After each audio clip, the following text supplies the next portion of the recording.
जय जठोपाल जय जठोपाल Kumar जठोपाल Kumar जठोपाल Kumar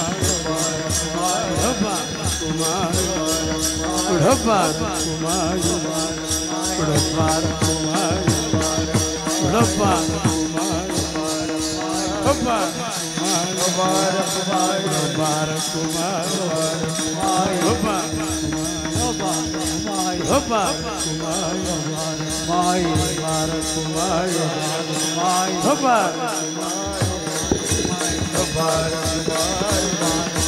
Hopa Jai Jai Jai Jatopar Kumar Jai Jai Jai Jatopar Kumar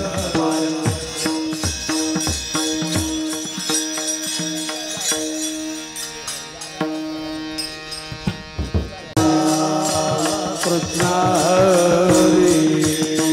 Hari Jai Ram Krishna Hari Jai Ram Krishna Hari Jai Ram Krishna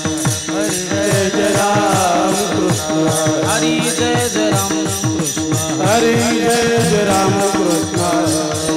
Ram Krishna Jai Jai Ram Krishna Hari Jai Ram Hari Jai Ram Ram Ram Hari Jai Ram Hari Hari Jai Ram Hari Hari Jai Ram Hari Jai Ram Hari Hari Jai Ram Hari Jai Ram Hari Jai Ram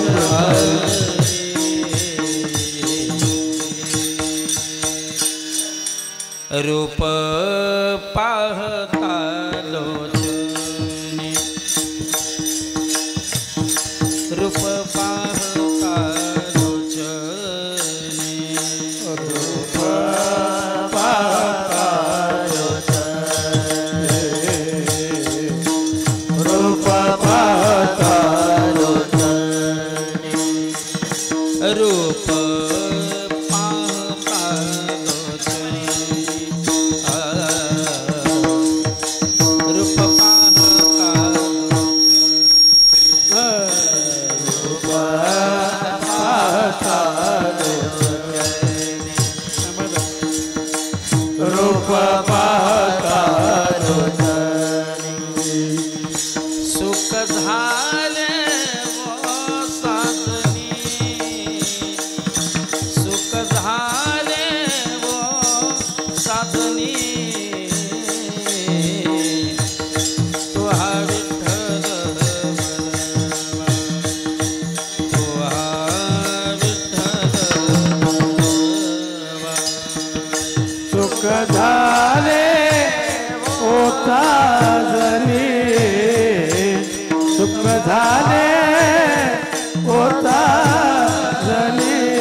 Madhav बरवा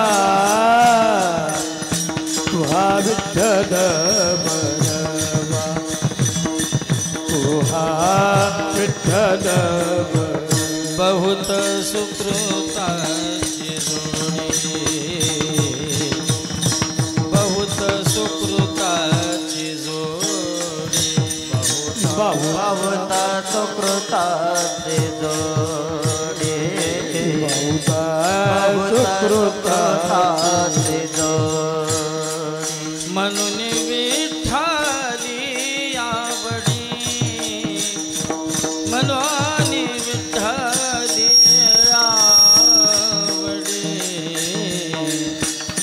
तो हा विठ्ठल बरवा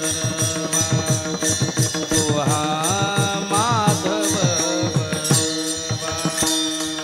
म्हणून विठ्ठली आवडे म्हणून विठ्ठली आवडे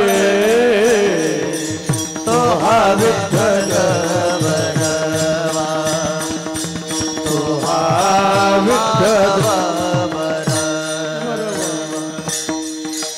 सर्व सुखाचे आगर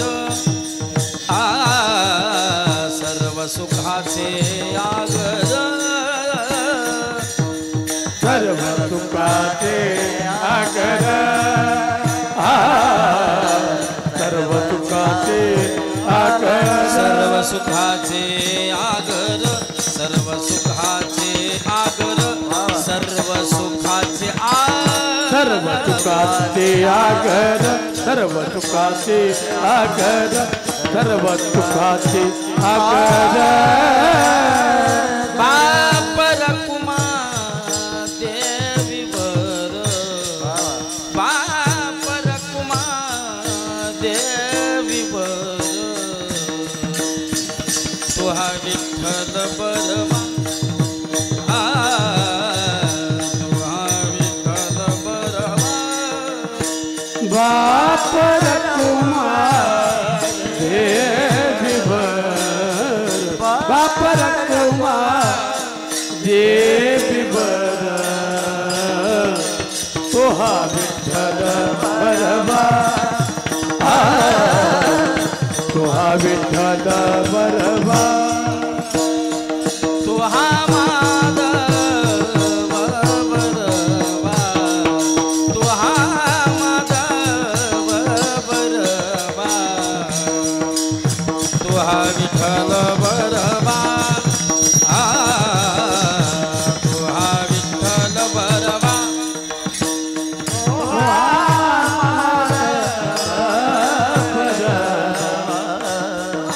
तो हा माधव बरवा बरवा तो हा विठ्ठल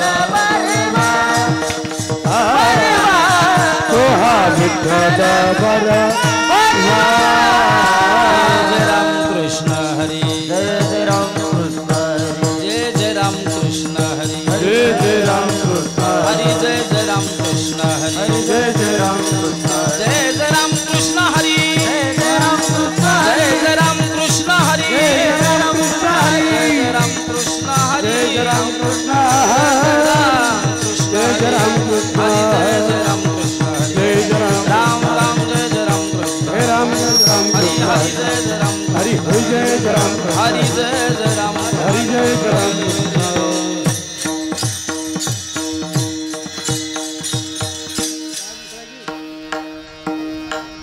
दान देगा देवा तुझा विसर तुझा विसर भावा तुझा विसर हे दान देगा देवा तुझा विसर भावा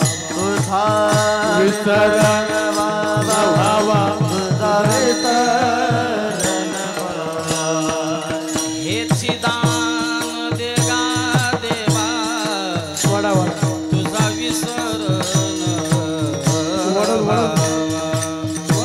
विसरण व्हावा तुझा विसरण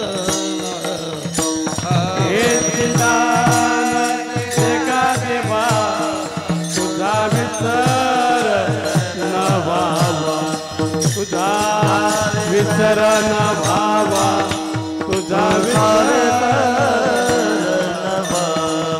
गुण गाईन आवडी हेची माझी सर्व जोडी हेची माझी सर्व जोडी हेची माझी सर्व जोडी गुण गाईन आवडी हेची माझी सर्व जोडी हे समाज सर्व जोडी हे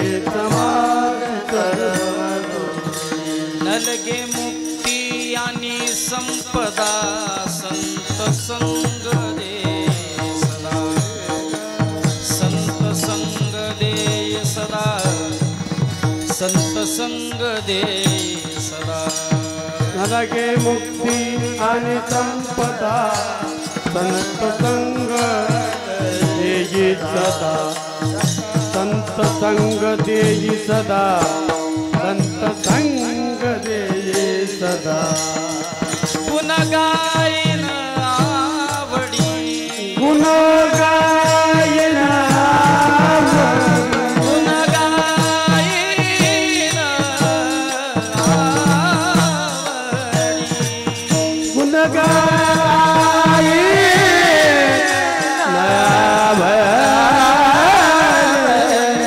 गुण गायन आवडी हेचे माझे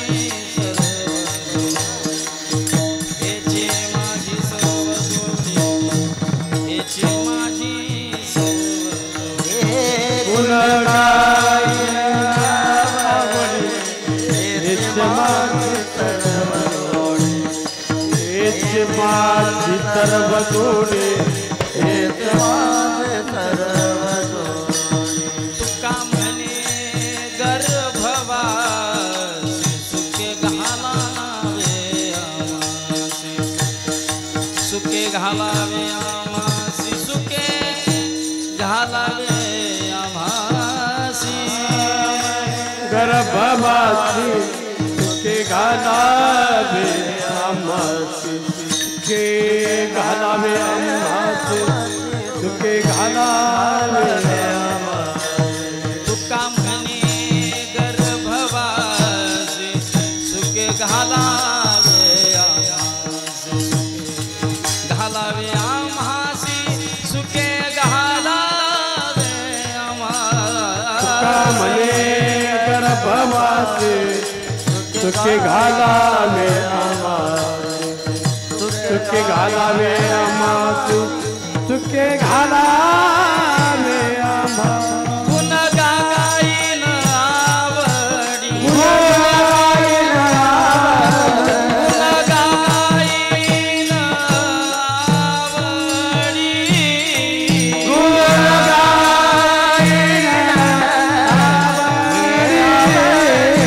गुण गायन आवडी हेची माझी सर्व जोडी हेची माझी सर्व जोडी हेची माझी सर्व गुण गायन आवडी हेच माझी सर्व जोड हेच माझी सर्व जोड हेच माझी सर्व जोड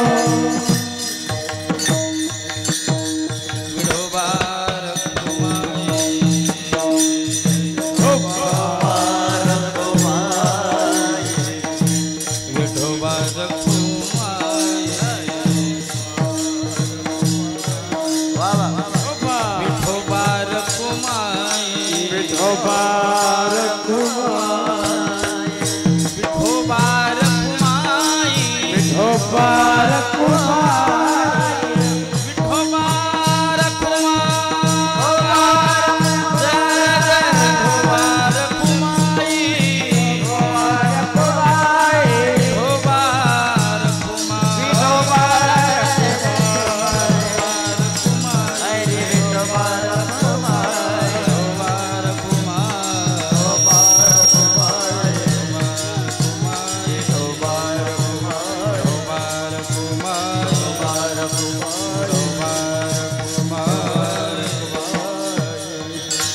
हॅलो हॅलो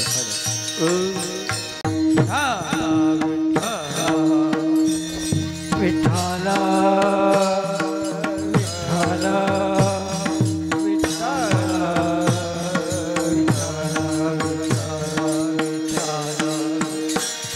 विठाला विठाला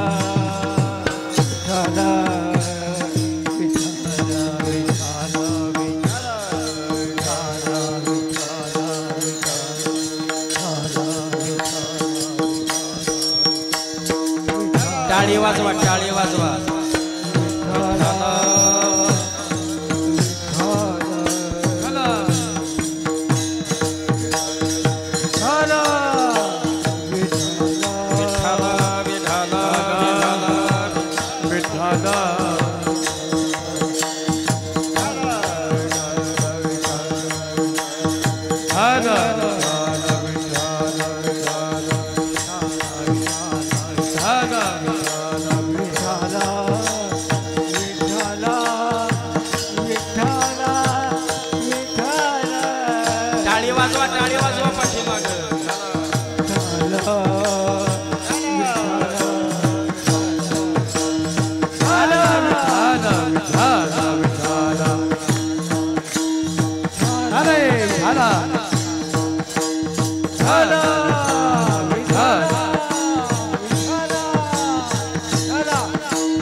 हेची दान देगा देवा, हेची दान देगा देवा, तुझा विसर न व्हावा। गुण गायीन आवडी, हेची माझी सर्व जोडी।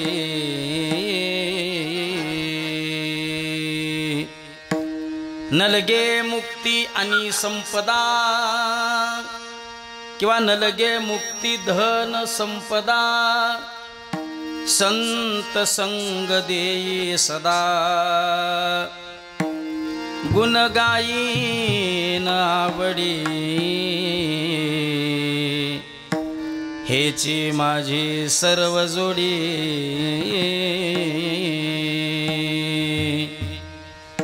तुका म्हणे गर्भवासी, तुका म्हणे गर्भवासी, सुके घालावे आम्हासी। गुण गायीन आवडी,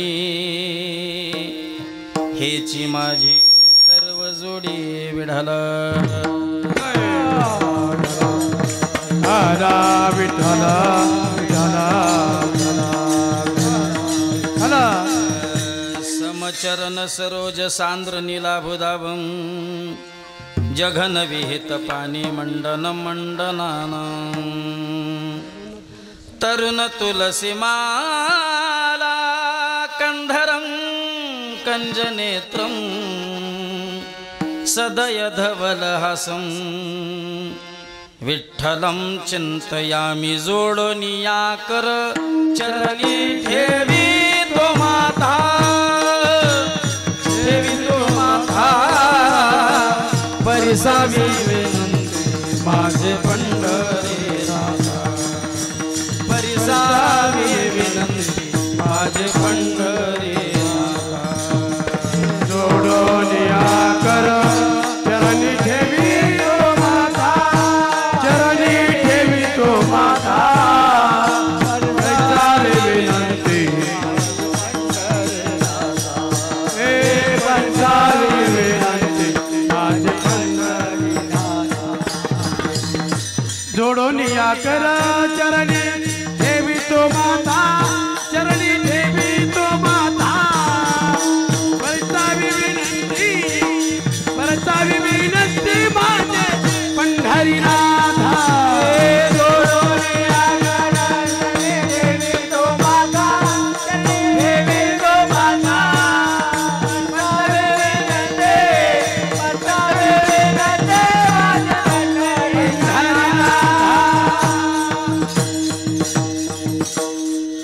नमो ज्ञानेश्वरा, नमो ज्ञानेश्वरा, निवृत्ती उदारा सोपान देवा।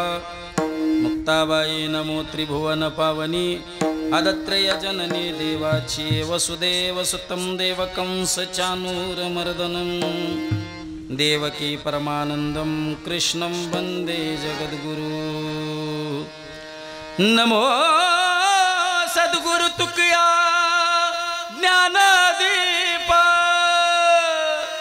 नमो सद्गुरु सच्चिदानंद रूपा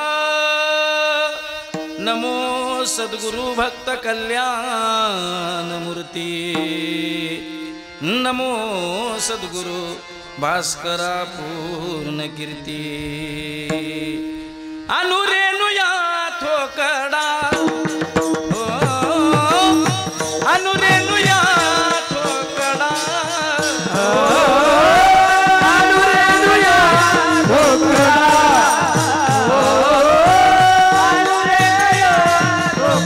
अनुरेनुया ठोकडा अनुरेनुया ठोकडा अनुरेनुया ठोकडा ठोकडा अनुरेनुया ठोकडा तुका काशा एवढा तुका काशा एवढा तुका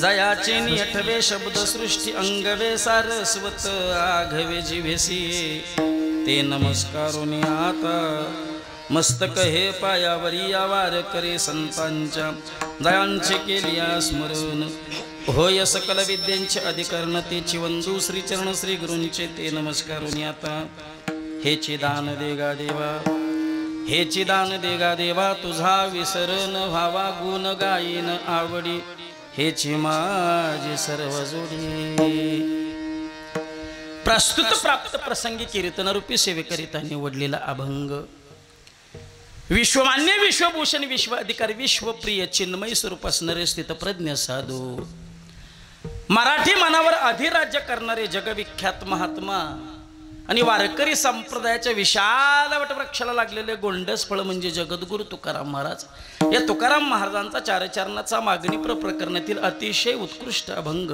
सेवेकरिता निवडलेला आहे विठाल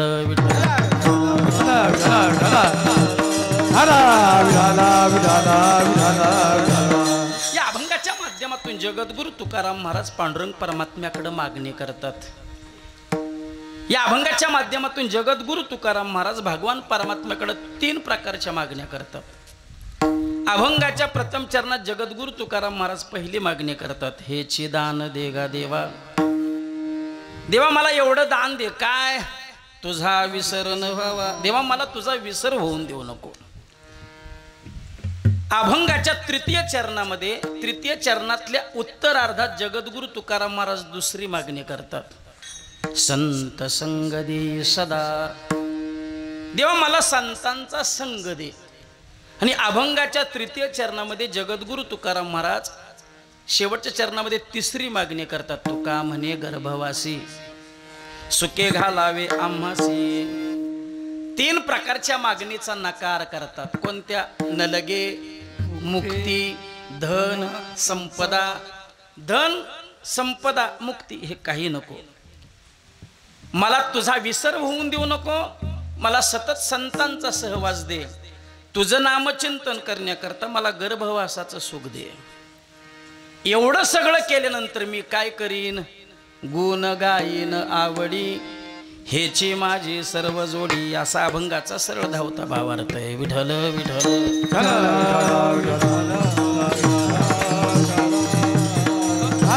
अभंगावर बोलण्यापूर्वी अल्पसा परिहार सालाबाद प्रमाणे याही वर्षी मोठ्या आनंदामध्ये उत्साहामध्ये सुरू असणारा अखंड हरिनाम सप्ताह ग्रंथ राजश्री ज्ञानेश्वरी पारायण सोहळा वर्ष 39 आणि या वर्षातील आजच्या दिवसाचं हे कीर्तनरूपी पुष्प गुंफण्याची संधी मज पामर असे दिली।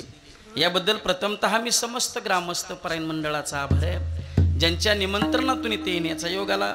महाराष्ट्रातील सुप्रसिद्ध कीर्तनकार हरिभक्ती पारायण हरी महाराज अमरापूरकर, आदरणीय पूजनीय प्रमश्रद्धेय आमचे माळी सर यांच्या निमंत्रणातून इथे येण्याचा योग आला आणि त्यांच्यामुळे तुम्हा संत मायबापाच्या दर्शनाचा योग आला। आपल्या गावचं पारमार्थिक वैभव आदरणीय पूजनीय ज्येष्ठ कीर्तनकार हरिभक्ती पारायण आमचे प्रल्हाद महाराज कडेगावपूरकर महाराजांच्या दर्शनाचा योग आला। संगीतरत्न संगीत अलंकार गायनाचार्य हरिभक्ती पारायण आमचे पलुसकर महाराजांच्या दर्शनाचा योग आला। संगीतरत्न संगीत अलंकार गायनाचार्य हरिभक्ती पारायण आमचे मेजर बाबांच्या दर्शनाचा योग आला।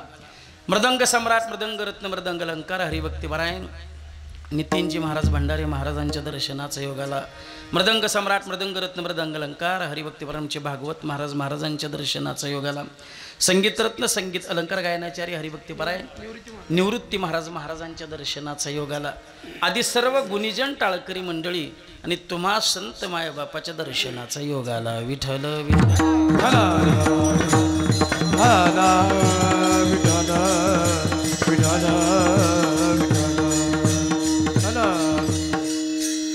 आमचे जीवलग मित्र युवा कीर्तनकर आमचे सचिन दादा मोहिते दादांच्या दर्शनाचा योग आला। आमचे जीवलग मित्र शेखर सरांच्या दर्शनाचा योग आला। आपल्याच गावचे आमचे सुनील महाराजांच्या दर्शनाचा योग आला। आदी सर्व गुणीजन टाळकरी मंडळी आणि तुम्हा संत मायबापाच्या दर्शनाचा योग आला। विठ्ठल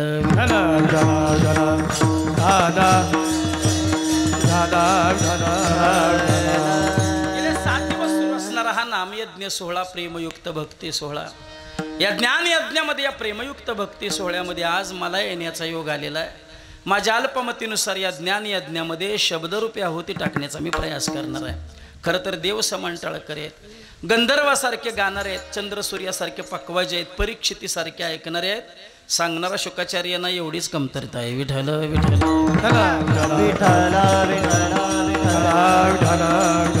अभंग जगद्गुरु तुकाराम महाराजांचा, या अभंगाच्या माध्यमातून जगद्गुरु तुकाराम महाराज पांडुरंग परमात्म्याकडे मागणी करतात।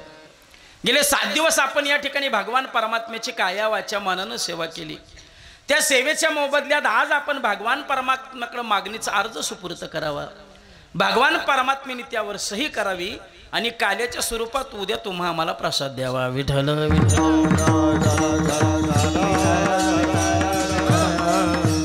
जगातला प्रत्येक जीव भिकारी आहे, जगातला प्रत्येक जीव कोणा ना कोणासमोर तरी काही ना काहीतरी हात पसरून मागत असतो।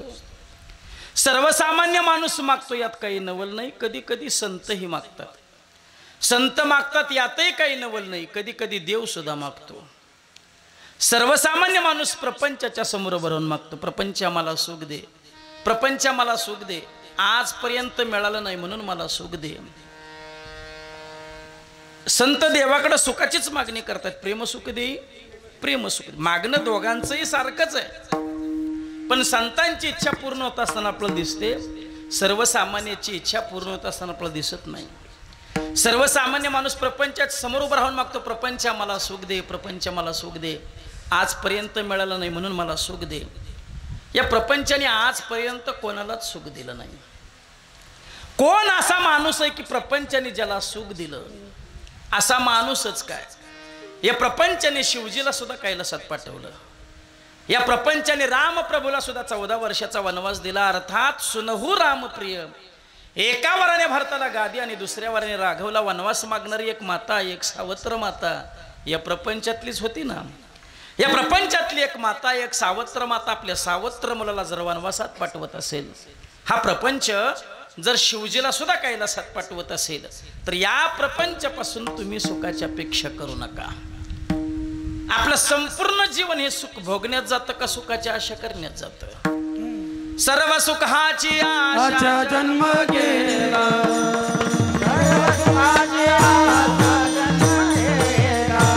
जनयक मुक्ती यज्ञ नाही केला,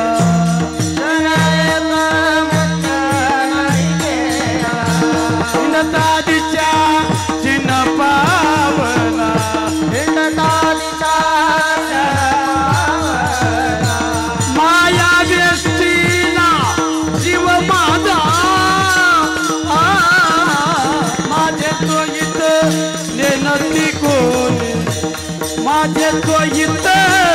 नसती कोणी माया व्यक्तीला जीव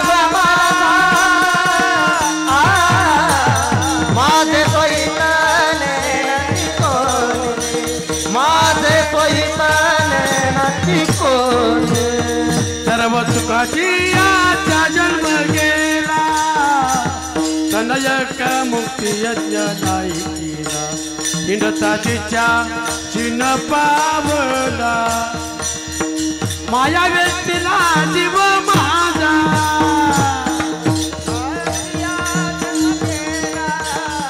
सर्व सुखाची आजचा जन्म गेला जनयक मुक्ती यज्ञ नाही केला हिंडता तिच्या चिन्ह पावला माया व्यक्तीला जीव माझा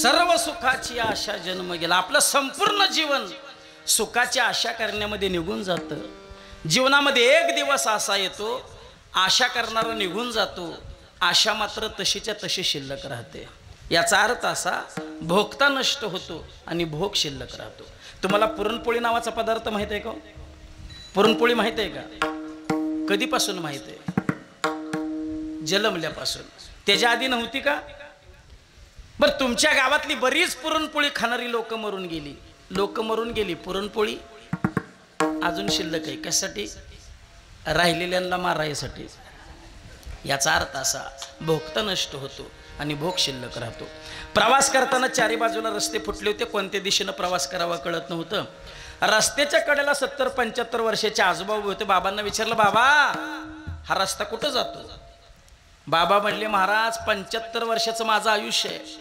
75 वर्ष झालं मी पाहतोय हा रस्ता कुठंच जात नाही या रस्त्याने बरीच लोक गेली स्वतः मी वाटेल लावली लोक गेली रस्ता येतच याचा अर्थ असा भोगता नष्ट होतो आणि भोग शिल्लक राहतो सुखाचं भजन करीत मारावं लागतं सुख काय मिळत नाही संतांना मात्र भरभरून सुख आहे सर्व सुख ल्यालो सर्व अलंकार आनंदे निर्भर डोलत सो मग राम नाम उपजे आवडी सुख घडोघडी वाढतंय पण कमी नाही याचं जर कारण शोधलं तर हा संसार तुम्हा आम्हाला कधीच सुख देऊ शकत नाही का संसार दुःख मूळ चहूकडे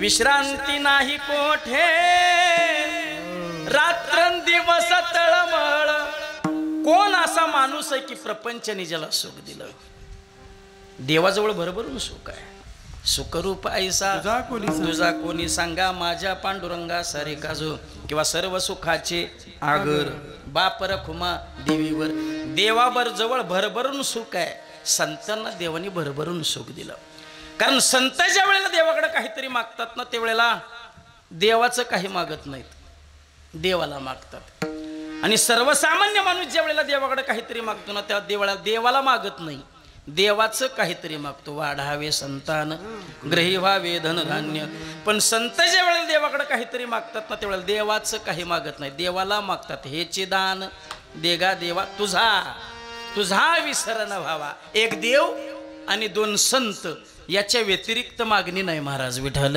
विठ्ठल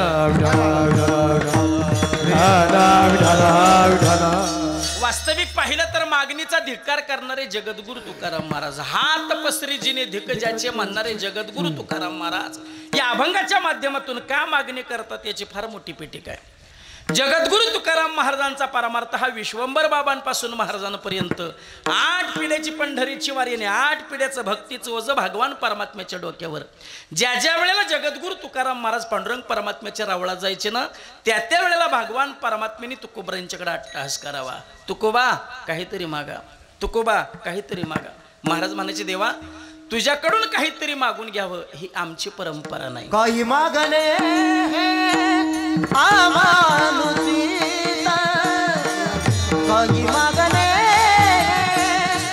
आमानुचिता वडिलाचे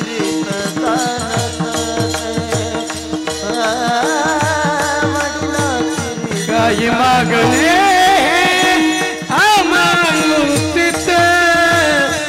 काही मागणे अमानुषित वडिलाची रीत झालं तसं वडिलाची रीत झालं तसं मागणे अमानुषित काही माग नाही अमानुषित काही मागणे अमानुषित काही मागणे अमानुषित वडिलाची रीत वडिलाची रीत काही मागणे अमानुषित काही मागणे अमानुषित वडिलाची रीत झालं तसं वडिलाची रीत झालं तसं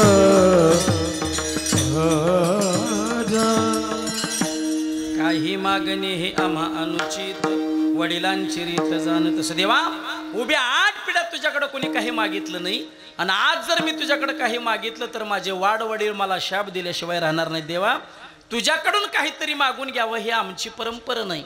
आमची काय परंपरा आहे? माझ्या वडिलांची मिरासे गा देवा तुझी चरण सेवा पांडुरंगा तुझ्या चरणाची सेवा ही आमची परंपरा आहे. देवा मला तुझ्याकडून काही नको. भगवान परमात्म्याकडे पाठ फिरवली आणि महाराजांचं भजन सुरू झालं. पण भगवान परमात्म्याने अट्टास करा तुकोबा काहीतरी मागा तुकोबा काहीतरी मागा. अहो जन्माला आलेल्या प्रत्येक जीवाची धडपड कोणी एका संपत्ती करता चालली धन मिळवण्याकरता चालली. महाराज तुम्हाला धन देऊ का? धन महाराज म्हणले धन देवा तुझ्याकडून धन घ्यायचं असतं तर 65 लाखाची जहागिरी आणि सगळी खतपत्री इंद्रियांच्या डोहात बुडवून दिली असते का? तुकाराम महाराज काय गरीब होते का? त्या काळात महाराजांच्याकडे 65 लाखाची जहागिरी होती. द्या महाराजांचं सोडून. महाराजांच्या सासऱ्याचं नाव होतं आप्पाजी गुळवे. पुण्याचे धनाढ्य सावकार आप्पाजी गुळवे. त्या काळात आप्पाजी गुळवेंच्याकडे 450 एकर ऊस होता. किती? सध्याच्या कृषी मंत्र्याकडे बी एवढा नसेल. शिरूर नेररी मुळा मोठा नदी अडवायचं ठरलं. कशी अडवायची? आप्पाजी गुळवे म्हटले दगड धोंडे माती वाळून नदी नाही अडवायची. माझ्या घरात एवढं धान्य शिल्लक आहे नुसती धान्यानं नदी अडवायची. एवढा श्रीमंत माणूस आपली लेख कोणी भिकाऱ्याला दिलं का? तुकाराम महाराज सुद्धा तेवढ्याच तोलामोलाचे श्रीमंत होते पण सगळी संपत्ती समाजाकरता वाटून टाकली होती आणि दारिद्र्य आलं होतं. बाईल मेली नाही परतून पाहिलं. संतू नावाचा मुलगा मेला नाही परतून पाहिलं. केवळाने केवळ धर्माचं काम केलं. केवळ धर्माचं काम. संसाराच्या नावे घालोनी या शून्य वाढता हा पुण्य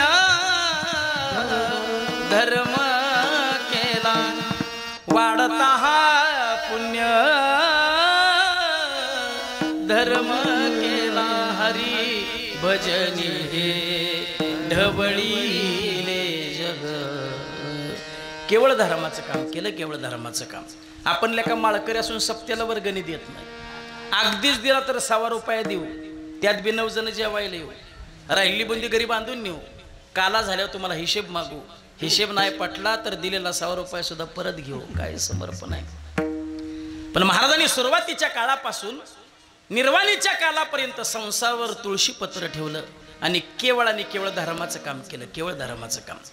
ही परिस्थिती छत्रपती शिवाजी महाराजांनी पाहिली. महाराजांनी नजराना पाठवला पण त्या नजरानाचा स्वीकार केला नाही. गोड शब्दात सांगितलं सोने रुपया मृत्तिके समान माणिक पाषाण खळे जैसे. सोने आणि माती आम्हा समान हे चित्ती. जगाचं कल्याण करण्यासाठी निघालेल्या संतांच्या ठिकाणी त्याग असणं गरजेचं आहे. विठ्ठल विठ्ठल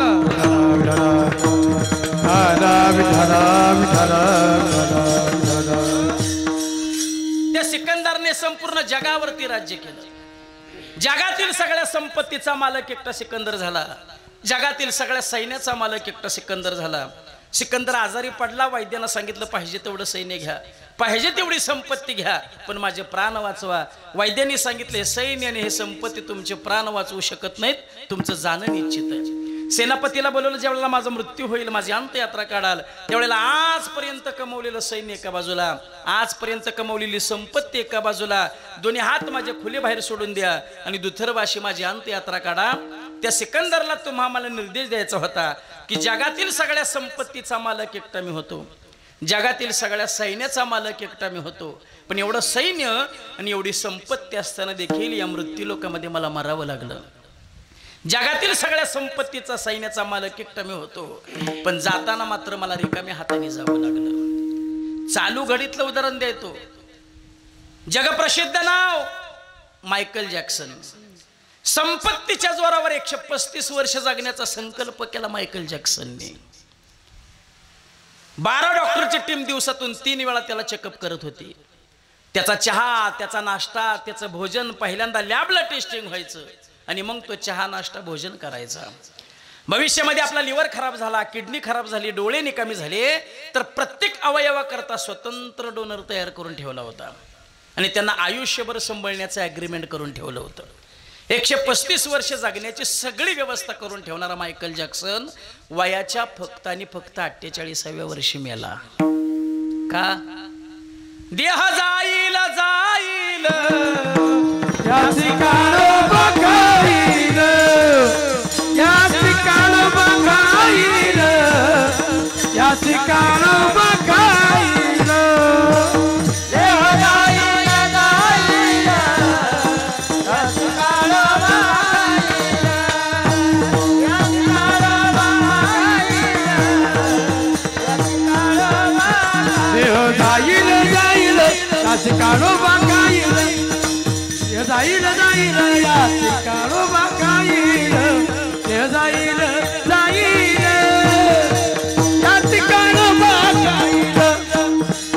देह जाईल जाईल, या ठिकाण बघाईल, देह जाईल जाईल, ओ, या ठिकाण बघाईल. जाईल. वा, गोड गायलं महाराजांनी. एकदा महाराजांकरता सर्वांनी जोरात टाळ्या वाजवा. पण खरं सांगू महाराज, किती जरी गोड गायलं आणि किती जरी गोड वाजवलं तरी एक ना एक दिवस जावं लागणार. एक ना एक दिवस गायक जातील, वादक जातील, कीर्तनकार जाईल, समोर बसलेला प्रत्येक व्यक्ती एक ना एक दिवस मरून जाईल. नवे नवे तुमच्या कडेपूर गावातला प्रत्येक व्यक्ती एक ना एक दिवस मरून जाणार हे निश्चित. घडी घडी काळ वाट याची पाये, अजून किती आहे अवकाश, अजून किती आहे अवकाश. घडी घडी यार, वाट याची पाहे, अजून किती आहे अवकाश, अजून किती आहे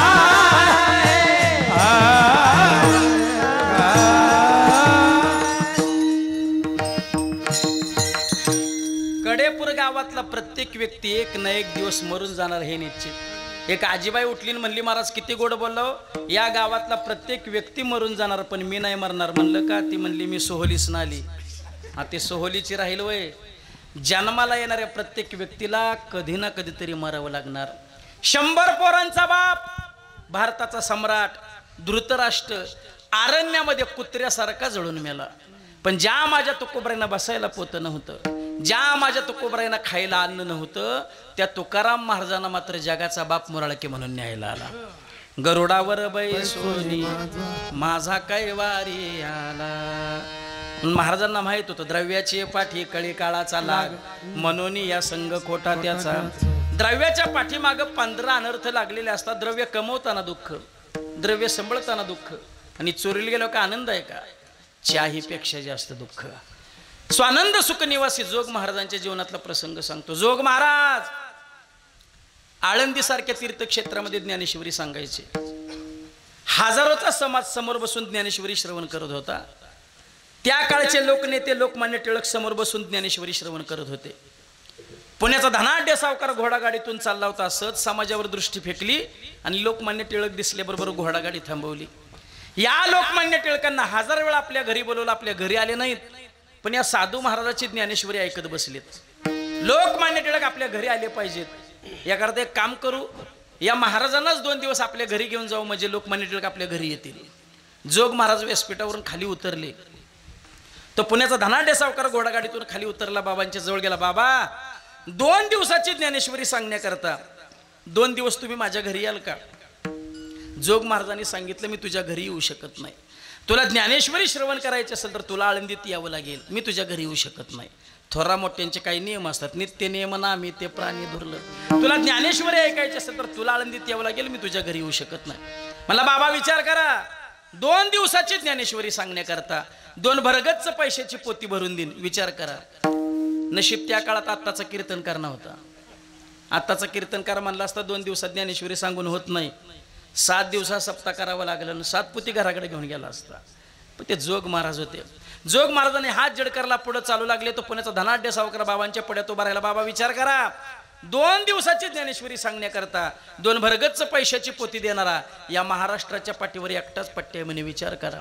जोग महाराजांनी त्याला उत्तर दिलं, 2 दिवसाची ज्ञानेश्वरी सांगण्याकरता 2 भरगच्च पैशाची पोती देणारा या महाराष्ट्राच्या पाठीवर तू एकटाच पट्टी असशील, पण एवढ्या संपत्तीला लात मारणारा जगाच्या पाठीवर एवढाच पट्टी आहे म्हणे. माणसं उगाच मोठे होतात का? कर्मवीर भाऊराव पाटलांनी गोरगरीब मुलांकरता शाळा उभारण्याचं काम सुरू केलं.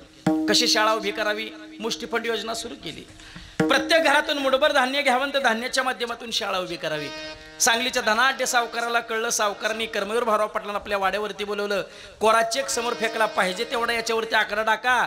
मुष्टिफंड योजनेनं कधी शाळा उभी राहायची, गोरगरिबाची मुलं कधी शिकायची.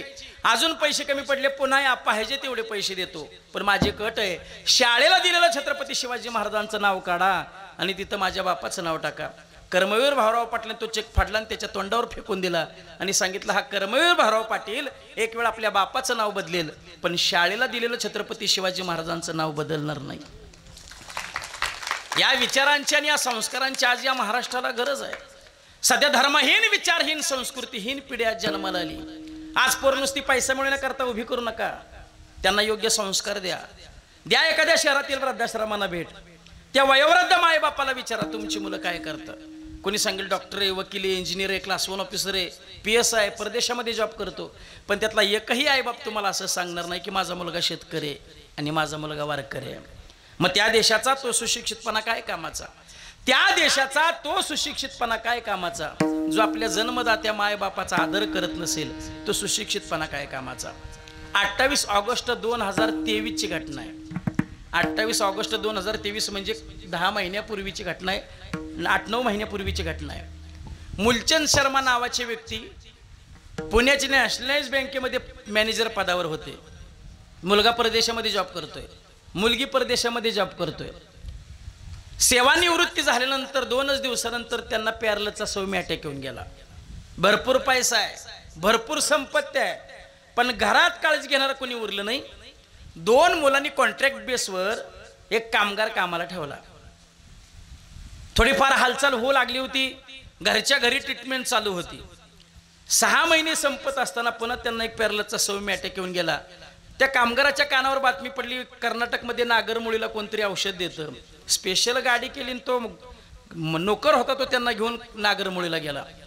2 दिवसाची ट्रीटमेंट होती, 1 दिवसाची ट्रीटमेंट झाली आणि नागरमुळी नजीकच्या शहरालगत लॉजवरती दोघांनी मुक्काम केला.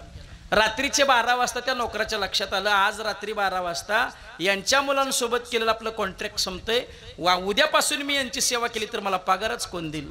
दोन्ही मुलांना फोन केले.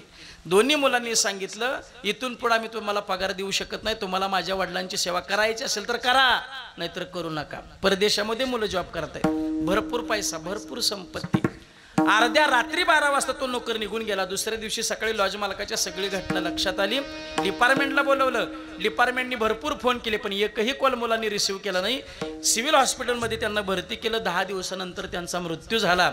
मुलाला फोन केले, मुलीला फोन केले, एकही कॉल रिसिव्ह झाला नाही. शेवटी मुलीला व्हॉट्सअप कॉल रिसिव्ह झाला आणि मुलीला सांगितलं, तुमच्या वडिलांचं निधन झालंय, त्यांच्यावरती अंत्यसंस्कार करण्याकरता त्यांचा मृतदेह तुम्ही घेऊन चला. त्यावेळेला त्या मुलीनं सांगितलं, आम्ही परदेशामध्ये आहे, त्यांच्यावरती अंत्यसंस्कार करणं आम्हाला शक्य नाही. तुम्हाला जर शक्य असेल तर आमच्या वडिलांवर अंत्यसंस्कार करा, नाहीतर आमच्या वडिलांचं प्रेत कुठेही जंगलामध्ये, अरण्यामध्ये फेकून द्या. इथून पुढे आम्हाला फोन करू नका. द्वापार युगातली घटना नाही. 7-8 महिन्यापूर्वीची घटना आहे. 12,000 कोटीचा मालक, भारत देशातील 3 नंबरचा श्रीमंत, मुंबई सारख्या शहरामध्ये 36 मजली ज्याची इमारत आहे, रेमंड कंपनीचा संस्थापक अध्यक्ष विजयपत सिंगानिया सध्या भाड्याच्या खोलीत राहतोय. मुलाखत देताना सांगितलं भरपूर पैसा कमावला, भरपूर संपत्ती कमावली, पण पोरावर संस्कार करायला वेळ मिळाला नाही. आज पोराने घरातनं बाहेर काढलंय. मग पोरं नुसती शिकवू नका, सुशिक्षित करू नका, त्यांना योग्य संस्कार द्या. पोरं काय कमी हुशार नाहीत, पोरं भरपूर हुशार आहेत. अभाव आहे तो संस्कारांचा अभाव आहे. पोरं काय कमी हुशार आहेत. 5 वर्षाच्या पोराच्या हातात कोणतीही कंपनीचे अँड्रॉइड मोबाईल द्या, त्या मोबाईल मधली जेवढी पोराच्या बापाला अक्कल नाही तेवढी पोराला अक्कल आहे. पोरं काय कमी हुशार आहेत. गुरुजींनी विद्यार्थ्यांना सांगितलं, पोरांनो रेल्वेचं चित्र काढा. सगळ्या पोरांनी रेल्वेचं चित्र काढलं. एका पोर नुसताच बोगदा काढला. गुरुजी म्हणले रेल्वे कुठं आहे? ते म्हणलं बोगद्यात शिरली ना. सगळ्याला मार्क दिलेला मार्कच दिला ना. ते म्हणलं गुरुजी मला मार्क. गुरुजी म्हणले रेल्वे बोगद्यातनं बाहेर पडल्यावर देतो. पोरं काय कमी हुशार नाही, पोरं भरपूर हुशार आहे. अभाव आहे तो संस्कारांचा अभाव आहे. कसे पाहिजेत संस्कार आहे का? छत्रपती शिवाजी महाराज लहान होते आणि आऊसाहेबांच्या बरोबर आबासाहेबांच्या बरोबर एका जहागीरदाराची भेटी करता गेले. 5-6 दिवस तिथं मुक्काम झाला. एक दिवस आऊसाहेब लहान शिवबाला शोधतात. शिवबा कुठेही सापडत नाहीत. अचानक लहान शिवबा समोर नेतात. शिवबा किती शोधायचं, कुठे गेला होता? लहान शिवबा सांगतात, आऊसाहेब आबासाहेबांच्या बरोबर एका बाईचा नाच पाहण्याकरता गेलो होतो. आऊसाहेब पाठी सरतात आणि संधी शिकानाखाली मारतात. शिवबा मला या महाराष्ट्राच्या मातीला राजा द्यायचंय, तो बाया नाचवणार नाही. शिवबा मला या महाराष्ट्राच्या मातीला राजा द्यायचंय, तो बाया वाचवणारा द्यायचंय, बाया नाचवणार नाही. इतिहासामध्ये असा एकमेव काळ होऊन गेला की ज्या राजाच्या दरबारामध्ये कधीच बाई नाचली नाही. अहो कल्याणच्या सुभेदाराची सून नजराना म्हणून आणलेली बाई आईच्या मानाने लावणारे आमचे छत्रपती शिवाजी महाराज होते. या विचारांची आणि या संस्कारांची या महाराष्ट्राला गरज आहे. आणि हे विचार आणि हे संस्कार देणारं जगाच्या पाठीवरचं एकमेव व्यासपीठ, ते व्यासपीठाचं नाव आहे वारकरी संप्रदाय. एखाद्याकडून गुन्हा झाल्यानंतर शिक्षा करणारं शासन आहे, पण एखाद्याकडून गुन्हाच होऊ नये याकरता काम करणारा वारकरी संप्रदाय. वारकरी संप्रदाय ग्रंथसंपदा, वारकरी संप्रदाय तत्वज्ञान एवढं समर्थ आहे. हे ज्याच्या जवळ आहे ना, मला तरी वाटत नाही त्याला दुसऱ्याच्या दारात कटोरे घेऊन भीक मागायची गरज नाही. एवढं समर्थ वाङ्मय वारकरी संप्रदायाजवळ आहे. म्हणून पोरं नुसती सुशिक्षित करू नका, पैसा मिळवण्याकरता उभी करू नका, नुसती पोरं मोठी करू नका. मोठ्याला खूप त्रास असतो महाराज. मोठ्याला झोप लागत नाही, मोठ्याला भूक लागत नाही. पैसेवाल्या आणि गरिबीतल्या झोपेतला फरक सांगतो तुम्हाला. पैसेवाला अगोदर हांतरून टाकतं मग झोपतं. गरीबाचं तसं नाही. गरीब अगोदर झोपतं मग हांतरून टाकतं. पैसेवाला 9 वाजता हांतरून टाकतं. 10 वाजले, 11 वाजले, 12 वाजले तरी त्याला झोप लागत नाही. 1 वाजता उठतं, एखादी झोपीची गोळी खातं मग झोपतं. गरीबाचं तसं नाही. गरीब दिवसभर शेतामध्ये काबाड कष्ट करतं, मरमर मरतं. घरी आल्यानंतर 2-3 भाकरीचा मुडदा पडतो. अर्धा भात खाऊन नाही झाला तरी तिथं आठवड डोलायला लागतं. बिचारी त्याची बायको तिथं ढकलून देते, म्हणती हो आडवा आता, सकाळ होईपर्यंत कळायची नाही. त्याला सकाळच जाग येते. कधी जेव्हा त्याची बायको सुरुवात करते, उठा पांडुरंगाता दर्शन द्या सकळा, उदारी मागणारांचा मेळा अंगणी दाटला. उदारी मागणाराची रांग दारामोर लागते ना, तेव्हा तिला कळते उजडले वाढते. देवाला सुद्धा मोठा होऊन आलेला व्यक्ती आवडत नाही. काय ज्ञानोबराय सांगतात, मनोनी थोरपण पराची सांडीजे, व्युत्पत्ती आगवी विसरीजे, जे जगा धाकुटे होई जे ते जवळीक माझ्या. म्हणून लहान होण्याचा प्रयत्न करा. महाराजांना माहित होतं हे धन संपत्ती आपल्याला सुख देऊ शकत नाही. देवा मला तुझं काही नको. पण भगवान परमात्म्याने तुकोबरायांच्या चेहऱ्याकडे पाहावं. कसं? चिंतिल्या रोकडे मनोरथ, हो चिंतिल्या रोकडे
आस पाहे मुकाकडे, चिंतिल्या रोकडे मनोरथ.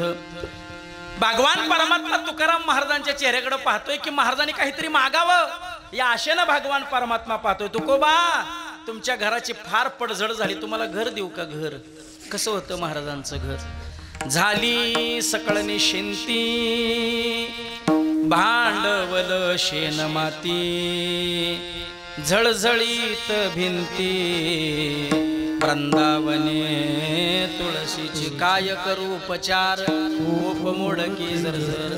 ब्रह्मांडाचे मालक पाहुणे म्हणून तुकोबरांच्या घरी आले, पण तुकाराम महाराज म्हणतात देवा तुला घरात घेण्याच्या योग्यतेचं माझं घर नाही, न जाणं तुला घरात घ्यावं. भूकंप झाल्यावर काय करावं? भूकंप झाल्यावर काय दायना होते माहिती आहे का? सांगली जिल्हा भूकंप माहिती आहे का? सातारा सांगली कोल्हापूर पुणे VIP जिल्हे. भूकंप माहित नाही, दुष्काळ माहित नाही, महापूर उगच कुठं अलीकडं कुठं अलीकडं आता, नाहीतर आपल्याला काय माहित नाही. म्हणून अशा अवस्था. कधी कधी असं वाटतं वर्षातनं चांगलं 4-5 मोठं हादर बसलं पाहिजे. 9ला कीर्तन तर 8:30ला मंडप गच होईल, आपल्याला हादर कमी बसलं. एकदा रात्रीचे 3 वाजता भूकंप झाला. घराची घर हालायला लागली, बिल्डिंगची बिल्डिंग हालायला लागल्या, कपाटावरची भांडी खाली पडायला लागली. दोघं नवरा बायको झोपेतून जागे झाले. लक्षात आलं भूकंप चाललाय, घर पडण्याची शक्यता आहे. त्यानं एक पोरगी घेतलं, तिनं एक पोरगी घेतलं, पळत घराच्या बाहेर आल्या, अंगणात आल्या. अंगणात आल्यावर कळलं पोरं घरात राहिली आणि उसूशा बाहेर आल्या. एवढी धांदल होते भूकंप झाला माझे. तरी देवाला घरात घेतलं, मडक्या बाजेवर बसवलं. काय खायला घातलं? दरदरी येतं पाण्या माझी पाण्यात रांधलेल्या कन्या तुकाराम महाराजांनी देवाला कन्या खायला घातल्या. त्यात सुद्धा गंमत अशी झाली, कन्या पाण्यात रांधल्या ना तेवढ्याला कन्या कमी पाणी जागा त्या पात्रावर वाढल्या तर कन्या पाण्याबरोबर वाहायला लागल्या. देव म्हणले तुकोबा आतापर्यंत एवढी राक्षस मारली, एवढी कामं केली, सगळी कामं 2च हाताने केली, पण तुमच्या घरच्या कन्या खाताना मात्र चतुर्भुज व्हावं लागलं. 3 हाताने कन्या अडवून धरले आणि एका हाताने खाल्ल्या. असं महाराजांची परिस्थिती, असं महाराजांचं घर होतं. एकाने मला वास्तुशांतीला निमंत्रण दिलं. 2 कोटीची इमारत, 4 मजली इमारत. पहिल्या मजल्यावर गेल्यावर त्यानं मला विचारलं महाराज कसं आहे घर? म्हणलं छान आहे. दुसऱ्या मजल्यावर पुन्हा गेल्यावर विचारलं कसं आहे घर? म्हणलं सुंदर आहे. तिसऱ्या मजल्यावर गेल्यावर पुन्हा विचारलं कसं आहे घर? म्हणलं अप्रतिम. चौथ्या मजल्यावर गेल्यावर पुन्हा विचारलं कसं आहे घर? म्हणलं छान सुंदर अप्रतिम. अजून काय सांगावं? त्याला म्हणलं बाबा घरात 2 चुक्या आहेत. महाराज 2 कोड घातल्या तरी म्हणलं 2 चुक्या आहेत. म्हणला कुठल्या? म्हणलं एक ना एक दिवस हे घर पडेल, अतिवृष्टीत पडेल, भूकंपात पडल, मर्यादा संपल्यावर पडल, पण पडल ना. आणि म्हणला दुसरी, म्हणलं एक ना एक दिवस याच घरातली लोक तुला याच घरातून बाहेर काढतील. म्हणला ते कसं काय? आता म्हणलं मेल्यावर काय बांगल्या सकाळ जळतील का काय? इकडची काय पद्धत आहे? अंगणातच ना का बांगल्या सकाळ? आयुष्यभर जरी म्हणजे कपडे घातली तरी जाताना 5 बाय 5 मीटरचं पांढरं फडक आपल्या अंगावर, मग मध्ये आकडायचं कशाला? ठेविले अनंते. 2 उंदीर एकमेकाचे मित्र असतात. एक उंदीर चांगलं खाऊन पिऊन दणदणीत असते, एक उंदीर पर वाळून गेलेलं असतं. दोघांची भेट झाली. काय तुझ्या मालकाच्या घरी खायला आहे का नाही? चल माझ्या मालकाच्या घरी भरपूर खायला. जायला नाही पाहिजे होतं पण तयार झालं जायला. दोन्ही उंदीर एका ज्वारीने भरलेल्या कणगीत शिरले. 1 महिना त्या कणगीत राहिला. इतकं खाल्लं, इतकं खाल्लं, इतकं खाल्लं. आता फुकटचं मिळालं आपल्याला कळत नाही ना किती खावं. तशी अवस्था त्या उंदराची झाली. मित्रापेक्षा तब्येत मजबूत झाली. 1 महिना झाल्यावर म्हटलं मला माझ्या बायका पोरांकडे गेलं पाहिजे. तो मित्र मला जा तुझ्या घरी. आता हे आज जाताना होतं बारीक, बिळ होतं बारीक. हे आत गेलं, आत खाऊन पिऊन दणदणीत झालं. हे दणदणीत झालं पण बिळ राहिलं बारीक, बिळातच बसला. पुन्हा 1 महिना त्या कणगीत राहिला. कसा राहिला? उपाशी राहिला. पुन्हा होता तसा झाला आणि मग बाहेर आला. मग तुला होतं तसं व्हायचं होतं तर आत गेला तसंच कशाला? तसं आपण येताना आलो उघड, जाताना जाणार, मग मध्ये आकडायचं कशाला? विठ्ठल विठ्ठल.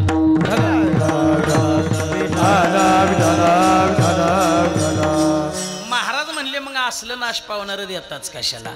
आणि कन लगे माईक पदार्थ, आणि कन लगे माईक पदार्थ, आणि कन लगे माईक पदार्थ, आणि कन लगे माईक पदार्थ, आणि कन लगे माईक पदार्थ. तिथे माझी अर्थ नको देवा.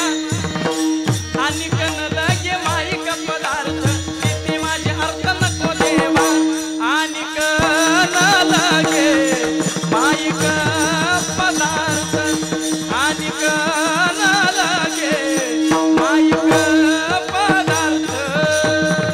आणि कन लगे माईक पदार्थ.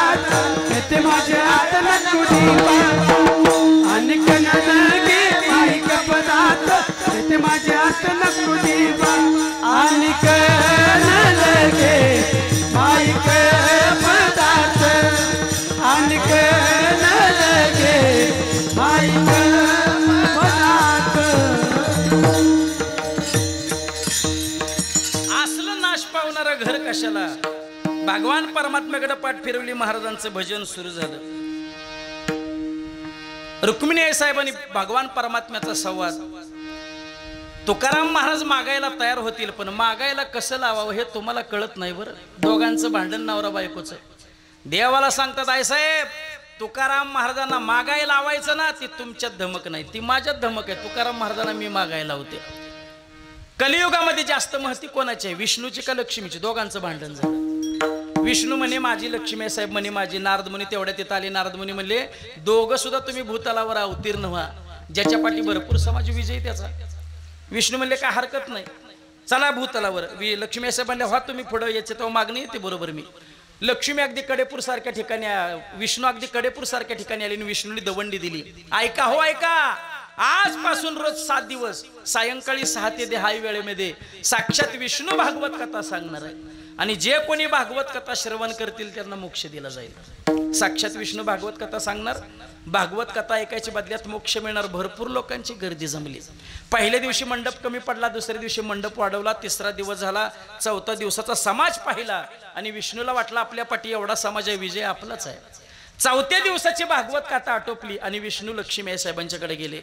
अगं लक्ष्मी, अगं माझ्या भागवत कथेला एवढा समाज, एवढा समाज, एवढा समाज.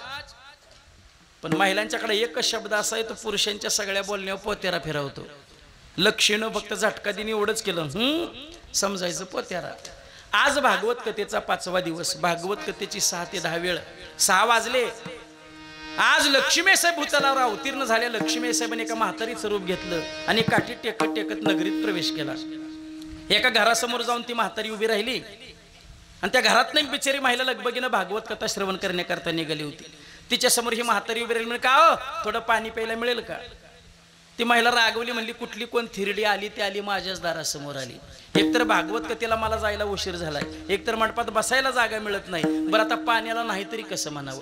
बिचारी लगबगीनं घरात गेली. तिनं पितळाचा तांब्या भरला, पाण्याने भरला आणि कोणाला आणून दिला? ती आता म्हातारी झाली पण ती लक्ष्मीच होती, हे लक्षात असू द्या. पाणी घेताना पितळाचं घेतलं, पाणी पिलं. तांबे घेताना पितळाचा घेतला, पाणी पिलं. आणि माघार देताना कशाचा करून दिला? वा वा वा, मला वाटलं होतंच तुमच्या डोक्यात सोनं एवढं फिट बसलंय. 72,000 गेलं तरी तुमच्या डोक्यातनं सोनं काय बाहेर निघणार. तुमच्या डोक्यात चांदी नाही, तांब नाही. तुम्ही म्हणताय सोन्याचा, तर सोन्याचा कुठं मला द्यायची. जसा सोन्याचा तांब्या पाहिला तिनं मोठ्यानं कपाळावर हात मारला. म्हणली काय मिलीचं नशीब, आधी माहीत असतं तर हांडात दिला असतं म्हणे. तिनं तांब्या कपाटात ठेवला आणि ती भागवत कथा ऐकायला बसली. पण आज काय तिचं भागवत कथेवर लक्ष लागत नव्हतं. क्योंकि सोना कहताय बाबा सोना नाही. शेजारची विचारलं का ग म्हणे आज तुझं भागवत कथेवर लक्ष नाही? ती म्हणली तुला मन सांगते बरं, ही महिला वर्गाला एक सवय असते. काय जरी बोलायचं म्हटलं तरी त्याच्या अगोदर हे वाक्य टाकायचं, तुला मन सांगते. त्याच्या आधी अर्ध गाव पिटिवलेलं असतं, पण म्हणताना म्हणायचं तुला मन सांगते. हा म्हणता सगळीच नगरीत वार्ता पसरली. 6वा दिवस बऱ्याच जणांना तांब्या सोन्याचा करून दिला. हा म्हणत्या सगळ्या नगरीत वार्ता पसरली. भागवत कथेच्या वेळेत कोणी एक म्हातारी 3 तांब्या सोन्याचा करून देते. आज भागवत कथेचा शेवटचा 7वा दिवस. 6 वाजले. साक्षात विष्णू व्यासपीठावर आले. व्यासपीठावर विष्णूंनी पाहिलं तर मंडपात काळं कुत्र सुद्धा नव्हतं. सगळी कोणाची वाट बघत होती? म्हातारीची. कोणी हांडे भरून ठेवले, कोणी बेलर भरून ठेवले. लहान पोरं काकडी पापडी टोलनाके विकाय असतात ना, तसे तांबे घेऊन म्हातारीला फिरायला. पण आज लक्ष्मी साहेब गावात फिरले नाहीत. आज लक्ष्मी साहेबांनी भागवत कथेच्या मंडपात प्रवेश केला. ओ मिस्टर, कुठे गेला तुमचा समाज? विष्णू म्हणले अगं कालपर्यंत होता, आज कुठे आहे तुमचा समाज? विष्णूने दूरदृष्टीने पाहिलं, सगळा समाज लक्ष्मीची वाट बघत होता. भागवत कथा ऐकायची बदल्यात मोक्ष मिळणार होता. पण जीवाचा स्वभाव असा आहे, जीवाला गोड आवडत नाही. जीवाला जे आवडतं ते गोड असू शकत नाही. विषयांचा पडीपाडू, गोड परमार्थ लागे कडू, कडू विषय तो गोड जीवाशी झाला. जावई बापू पाहुणे आले म्हणून सासरे बाबा विट्याला बाजाराला गेले. 1450 रुपये एक डझन हापूसचे आंबे आणले. सासूबाईंनी छान आंब्याचा रस केला, पात्र वाढली, जावई बाबा पात्रावरून बसले. पण जसा पात्रात आंब्याचा रस पाहिला जावयानं गर्दीशी तोंड फिरवलं. म्हणला कळायला पाहिजे होता, आज रविवार होता. आंब्याचा रस गोड होता, जावयाला आवडत नव्हता. आणि जावयाला जे आवडत होते ते गोड असूच शकत नाही. काय खावं हे सुद्धा आपल्याला कळत नाही. विंचू पाहिलाय का? विंचू पाहिलाय का? जवळ घेऊन पाहिलाय का? जवळ घेऊन कोणी पाहिलं असेल त्यालाच माहित विंचू काय, त्याच्या वेदना काय. एकदा का त्यानं नांगी मारली तर दिवसभर काय सुचत नाही. अगदी 10 गाडी काठी घेऊन त्याच्या पाठी लागलं तर ते 10 गाड्याला विंचू घाबरत नाही. एवढा विषारी विंचू आहे.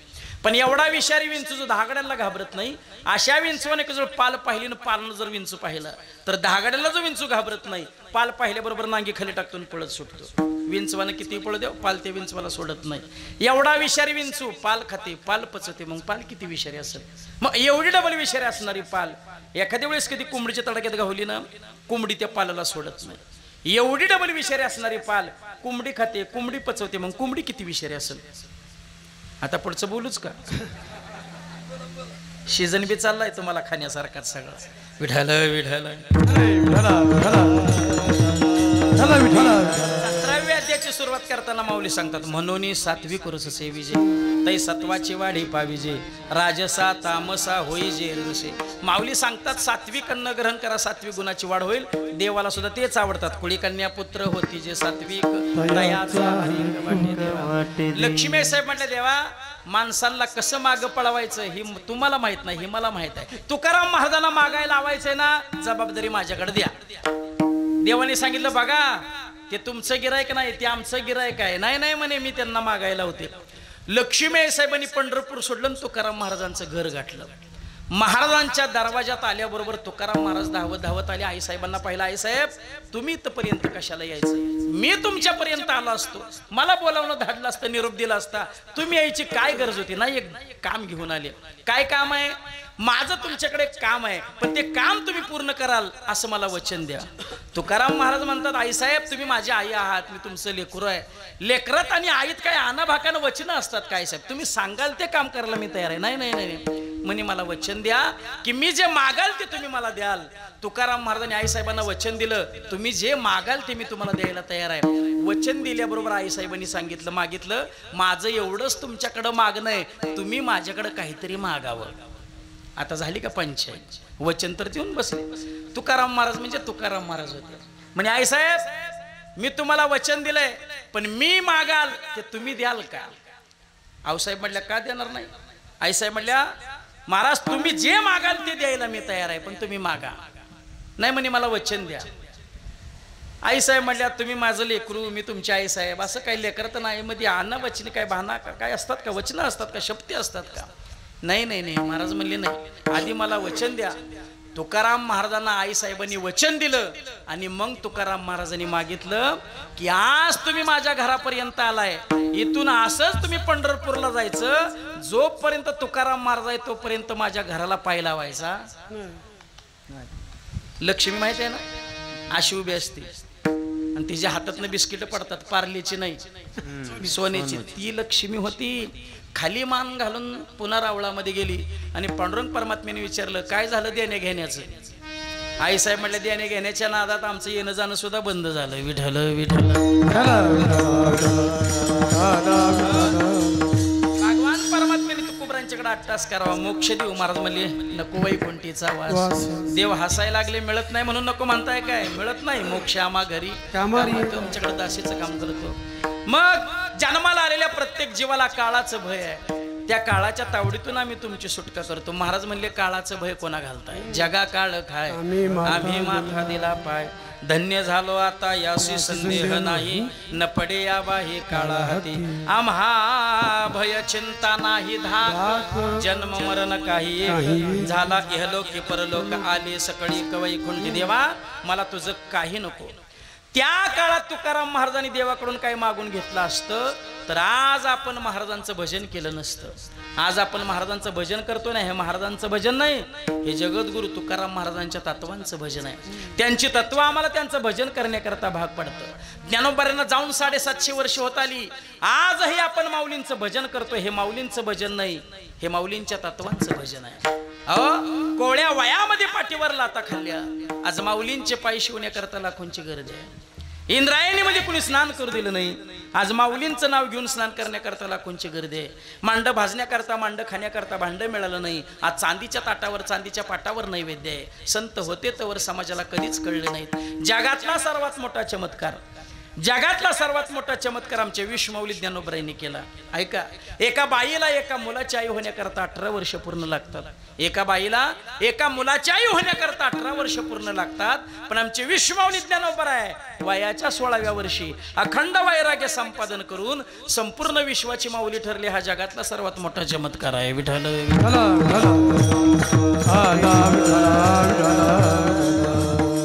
विश्व निर्माण करणाऱ्या भगवान परमात्म्याला जेवढा या जगावर उपकार करता आला नाही ना, त्याच्या कित्येक पटीने जास्त उपकार या महाराष्ट्रावर ज्ञानेश्वर महाराज, तुकाराम महाराजांनी, छत्रपती शिवाजी महाराजांनी केला. काय जगणं होतं आमच्या छत्रपती शिवाजी महाराजांचं. एका वाक्यात छत्रपती शिवाजी महाराज सांगतो. 2 तास शिवाजी महाराज सांगायची गरज नाही. मी म्हणल तसं माझ्या पाठीमागं म्हणायचं, छत्रपती शिवाजी महाराज की. छत्रपती महाराज केला ना खेळ. मी काय सांगितलं होतं, मी जसं म्हणाल तसं माझ्या पाठीमागं म्हणत होतो. मी खेळ केला ना. खेळ झाला नसता तर चमत्कार घडला असता. ही ताकद आमच्या राजांची आहे की ज्या राजांना जाऊनच 450 वर्ष होत आली. आजही त्या छत्रपती शिवाजी महाराजांचं नाव घेतल्याबरोबर त्या छत्रपती शिवाजी महाराजांचा जय जयकार करावा वाटतो. जीवन कसं जागावं, आमच्या छत्रपती शिवाजी महाराजांसारखं जागावं. मला नेहमी असं वाटतं, माणसाने नाही 700 वर्ष जगलं, नाही 300 वर्ष जगलं, नाही 100 वर्ष जगलं तरी चालेल, पण माणसानं कमीत कमी मेल्यावर 25 वर्ष जगायला काय हरकत नाही.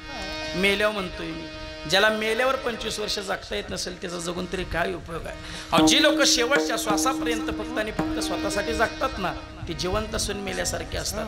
पण जी लोक शेवटच्या श्वासापर्यंत देव देश धर्माकरता जगतात, मेल्यानंतर सुद्धा कीर्तीच्या रूपाने ते जिवंत असतात. तो का राहिल्या त्या कीर्ती जगामध्ये, राहिल्या त्या कीर्ती जगामध्ये, राहिल्या त्या कीर्ती जगामध्ये, राहिल्या त्या कीर्ती जगामध्ये. गेले दिगंबर ईश्वर विभूती, राहिल्या त्या कीर्ती जगामध्ये, राहिल्या त्या कीर्ती जगामध्ये. गेले दिगंबर ईश्वर विभूती, राहिल्या त्या कीर्ती जगामध्ये, राहिल्या त्या कीर्ती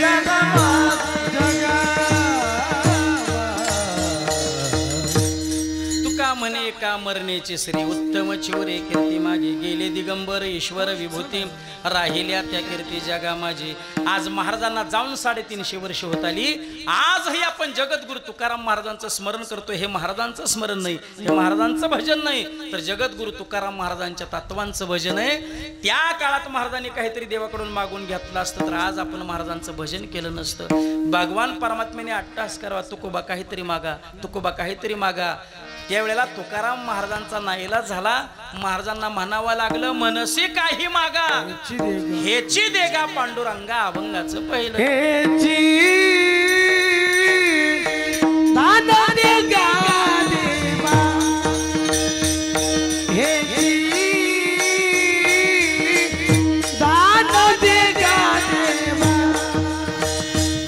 हेची दान देगा देवा,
देगा देवा तुझा मित्र रे बाबा तुझा मित्र रे बाबा एक दान देगा देवा तुझा मित्र रे बाबा तुझा मित्र रे बाबा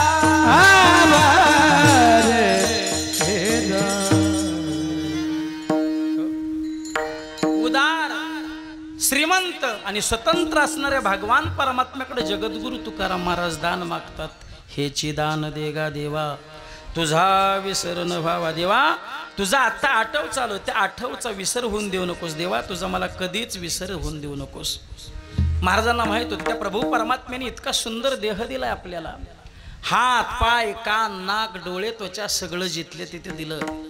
तरी सुद्धा लोक आम्हाला विचारतात महाराज देवाने आम्हाला काय दिलं.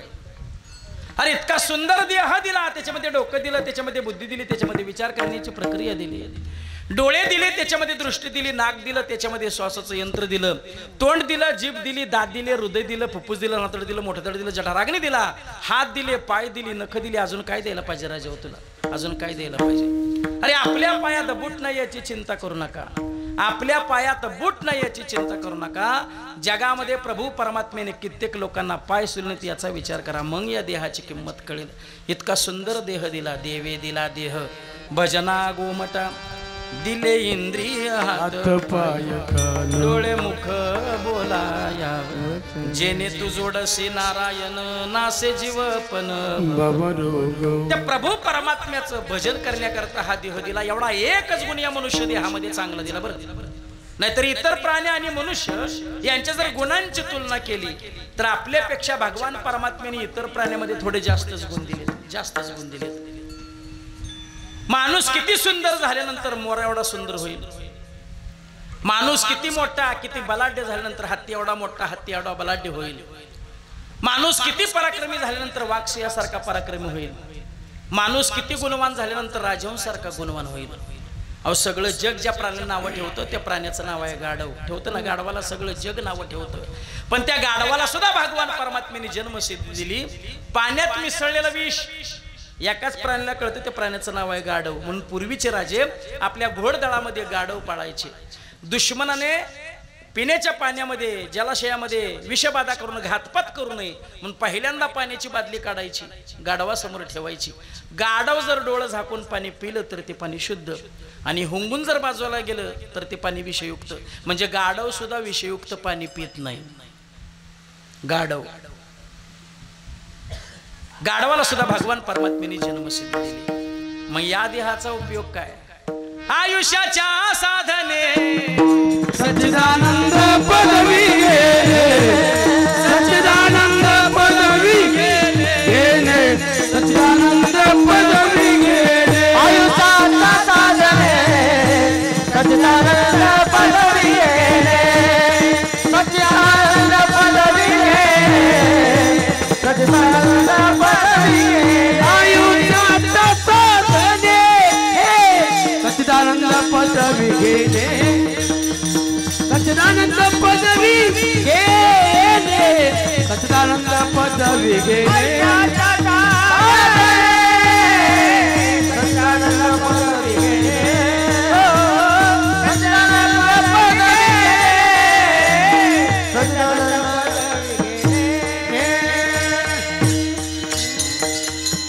या जीवनाची सार्थकता कशात आहे. तुका म्हणे जन्मा आल्याचे सार्थक विठ्ठलची देखील.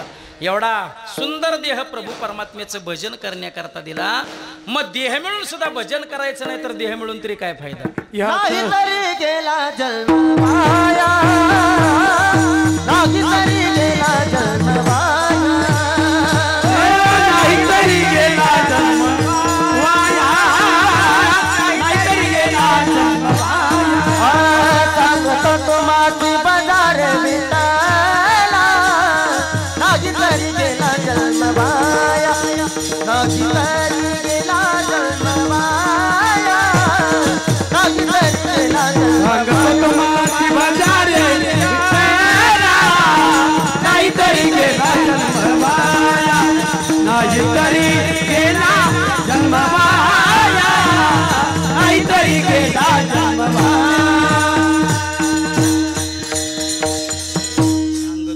मासे भाजारे विठ्ठला, नाही तरी गेला जन्म वाया. एवढा सुंदर देह दिला, त्याचं भजन करण्याकरता दिला. मग देह मिळून सुद्धा भजन करायचं नाही तर देह मिळून तरी काय फायदा. ज्या कामासाठी वस्तू घ्यायची त्या कामासाठी त्या वस्तूचा वापर करायचा नाही तर वस्तू घेऊन तरी काय फायदा. तुमच्या गावचे ग्रस्त विट्याला बाजाराला गेले. बाजार करता करता पावसाची रिमझिम सुरू झाली. त्यांच्या लक्षात आलं पावसाळा सुरू झालाय, छत्री घेतली पाहिजे. दुकानदाराने म्हणजे छत्री दाखव. दुकानदारांनी 10 प्रकारच्या छत्र्या समोर ठेवल्या. ते म्हणलं 10 दाखवू नका, यातली नंबर 1 ची कोणती तेवढीच दाखवा. नंबर 1 ची छत्री उघडून बंद करून दाखवली. किंमत 350 रुपये, 25 वर्षाची गॅरंटी. 25 वर्षात फाटली तुटली होल पडला नव्याला नवी देणार. गिरायकानं कपाळाला हात मारला, म्हणला 25 वर्षाची गॅरंटी. हो म्हणला 25 वर्षाची गॅरंटी. फक्त 2 गोष्टीला सांभाळायचं. म्हणला कुठल्या? म्हणला पावसात न्यायची नाही, ऊन लागू द्यायचं नाही. मग कशाला देवाराव पुजाय न्यायची वय छत्री. अहो ज्या कामासाठी छत्री घ्यायची त्या कामासाठी त्या छत्रीचा वापर करायचा नाही तर छत्री घेऊन तरी काय फायदा. तसं हा देह मिळाला भजन करण्याकरता. हा देह मिळाला भजन करण्याकरता आणि संसार करू लागला. महाराज दुःख नाही भोगावं लागणार. कधी पेपरला बातमी वाचली का कुत्र्याने म्हणून पंढरपूरला दिंडी काढली म्हणून? कधी ऐकलंय का डोकरांनी मिळून सप्ताह बसवला म्हणून? अहो भल्या मोठ्या बंगल्यामध्ये एअर कंडिशन रूम मध्ये मखमली गादीवर माणसाला झोपताना जेवढा आनंद होतो ना त्याच्या दुप्पट आनंद डोकराला गटारीत लोळताना मिळतो. काय मत आहे याच्यावर तुमचं? दोघांचा झोपेतला अनुभव सारखाच आहे. मग माणसात आणि कुत्र्यात फरक आहे तरी काय? फरक फक्त एवढाच आहे, याच देही घडे देवाचे भजन आणि काही ज्ञान नाही कोठे. इतर देहामध्ये ते ज्ञान नाही, ते ज्ञान फक्त याच देहामध्ये असल्यामुळं स्वर्गातले देव सुद्धा याच देहाची अपेक्षा करतात. स्वर्गीचे अमर इच्छिता ते देवा, मृत्यूलोकी व्हावा जन्म आम्हा, वैकुंठी तो ऐसे नाही कवळ काही, किंवा हा सुख सोहळा स्वर्गी नाही. तुम्हाला सांगू स्वर्गातले जे देव आहेत ना ते सिजनरी देव आहेत. सिजनरी देव, सिजनरी देव म्हणजे साखर कारखान्यावर सिजनरी कामगार असतात ना, 6 महिने काम 6 महिने ब्रेक, 6 महिने काम 6 महिने ब्रेक. तसे स्वर्गातले जे देव आहेत ना ते सिजनरी देव आहेत. जोपर्यंत भजनाचं पुण्य शिल्लक आहे ना तोपर्यंतच ते वरती राहतात. एकदा का भजनाचं पुण्य संपलं की पुण्य संपलेल्या देवतांना वरच्या देवताला आता मारून खाली ढकलून देतात. जा मृत्यू लोकामध्ये जा, भजन कर, नामस्मरण कर, पुण्य मिळव, पुण्य साठव, पुण्य कमव आणि मग वरती ये. पैसा संपलेल्या पुरुषाला जशी वेश्या घरातून लाता मारून बाहेर काढते ना तसं पुण्य संपलेल्या देवतांना वरच्या देवता लाता मारून खाली ढकलून देतात. जीव वळून टाकाव्या शिवी सांगेल तुम्हाला. जैसा वेश भोगी कवडावेचे, मगदार हिचे पुनये तिचे, तैसे लाजिरवाने दीक्षिताचे काय सांगू. मग या पुण्याची पावटी सरी येऊ लागती माघारे मृत्यू लोका. इथं इथं यावं लागतं. देवाला सुद्धा पुण्य मिळवण्याकरता या मृत्यू लोकामध्ये भजन करावं लागतं. इतका देवाला दुर्लभ असणार नरदेह त्या भगवान परमात्म्याने मला दिला, तो फक्त भजन करण्याकरता दिला. आणि शेवटच्या श्वासापर्यंत देवा फक्त आणि फक्त तुझं माझ्याकडून भजन व्हावं. ते भजन होत असताना नेमकं कसं व्हावं अभंगाचं दुसरं. गुण गायना वाडी, गुण गायना वाडी, हो गुण गायना वाडी, गुण गायना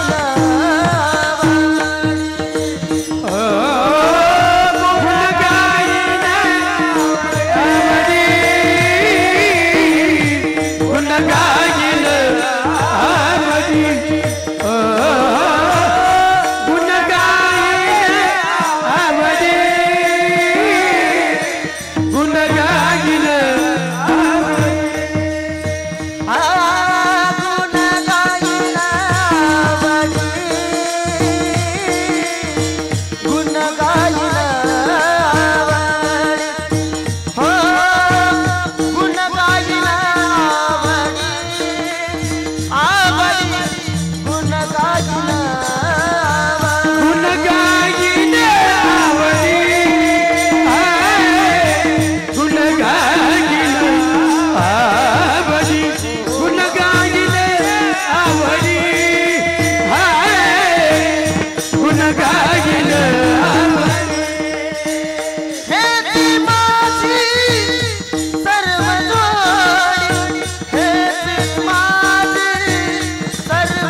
सांगितलं टाळी वाजवा टाळी वाजवा. काही जणांनी टाळी वाजवायला सुरुवात केली आणि मध्येच बंद केलं. काही जणांनी तर धक्का सुद्धा लागून घेतला. ती म्हणत असतील तो किती बी कर वटवट आम्ही निबरगट ते निबरगट. एवढी लोक निबरगट झाले तेवढी लोक निबरगट झालेत. कडेपूरच्या बाजारात एक आजीबाई पिरू खायला बसली. एक पोरगा आला आजीच्या नजर चुकीनं पिरू उचलला खिशात घातला आणि चोरून उचलून घेऊन निघाला. आजीने ओळखलं पोरगा पिरू चोरून उचलून घेऊन निघालाय. आजीबाई बरं बाजारात त्या पोराच्या पाठी गेली. बरं बाजारात त्याचं छाताड धरलं पायातली चप्पल काढली. इतका मारला इतका मारला इतका मारला चप्पलीचे 2 तुकडे झाले मग त्याला सोडला. आमचे माळी सर तिथं होते. माळी सर म्हणले गाड्या 5 रुपयाचा पिरू आणि 5 रुपयाच्या पेरवासाठी भर समाजात इज्जत घालवायची काय गरज होती का? ते म्हणलं आपलं काय गेलंय म्हणलं तिचीच चप्पल तुटली म्हणलं. इतकी लोकांनी बरगड झालीत. कीर्तनात नेहमी टाळी वाजवत चला. उद्या तुम्हाला कोण टाळी वाजवा म्हणणार? सर्वांनी दोन्ही हात वर करा. गोड भजन करून सेवा संपवा. विठ्ठल माझा माझा माझा माझा माझा विठ्ठल माझा मी विठ्ठलाचा विठ्ठल माझा माझा माझा माझा विठ्ठल माझा मी विठ्ठला विठ्ठल माझा माझा माझा माझा माझा विठ्ठल माझा मी विठ्ठलाचा विठ्ठल माझा माझा माझा माझा विठ्ठल माझा मी विठ्ठलाचा विठ्ठल माझा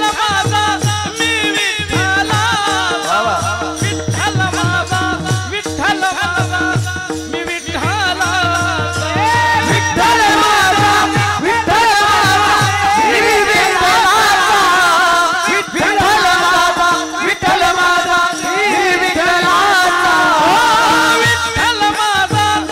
माझा मी विठ्ठलाचा विठ्ठल माझा विठ्ठल माझा मी विठ्ठलाचा विठ्ठल माझा विठ्ठल माझा मी विठ्ठलाचा विठ्ठल माझा विठ्ठल माझा मी विठ्ठलाचा विठ्ठल माझा विठ्ठल माझा मी विठ्ठलाचा विठ्ठल माझा विठ्ठल माझा मी विठ्ठलाचा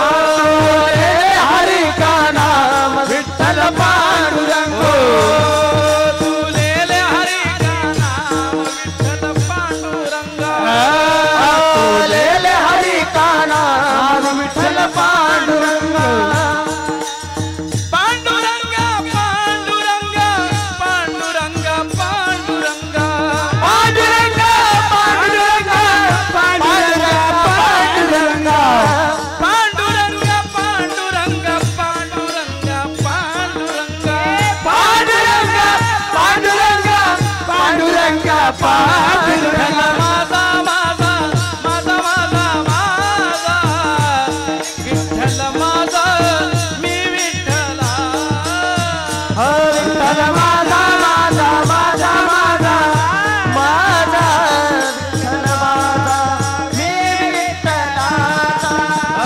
विठ्ठल माझा माझा माझा विठ्ठल माझा मी विठ्ठलाचा विठ्ठल माझा माझा माझा माझा माझा विठ्ठल माझा मी विठ्ठलाचा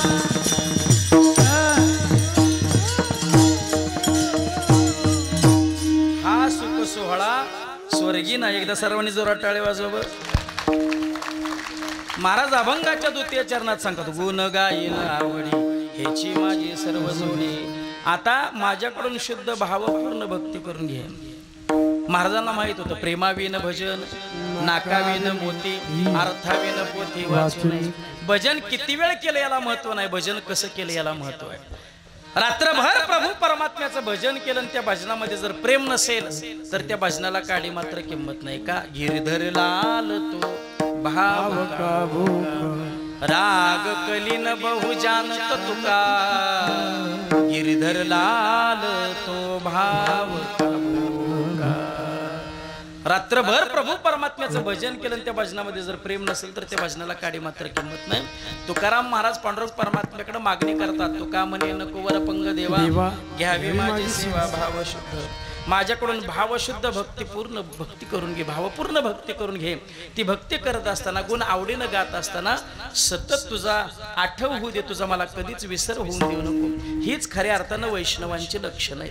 पाहते पांडव अखंड वनवासी, पाहते पांडव अखंड वनवासी, पाहते पांडव अखंड वनवासी, पाहते पांडव अखंड वनवासी. तरी त्या देवासी आठवीती. थोडा त्रास नाही झाला पांडवांना. 100 कौरव 5 पांडव अनेक वेळा मारण्याचा प्रयत्न केला, लाक्षागृहामध्ये जाळण्याचा प्रयत्न केला, भीमाला विषाचे लाडू खायला दिले, सुईच्या टोकावर बसेल एवढं सुद्धा राज्य तुम्हाला मिळणार नाही, खूप त्रास दिला. पण शेवटच्या श्वासापर्यंत फक्त आणि फक्त प्रभू परमात्म्याचं भजन केलं. प्रल्हादासी पिता करीतो दासनी. समाजाने परमार्थ करायला विरोध करावा यात नवल नाही.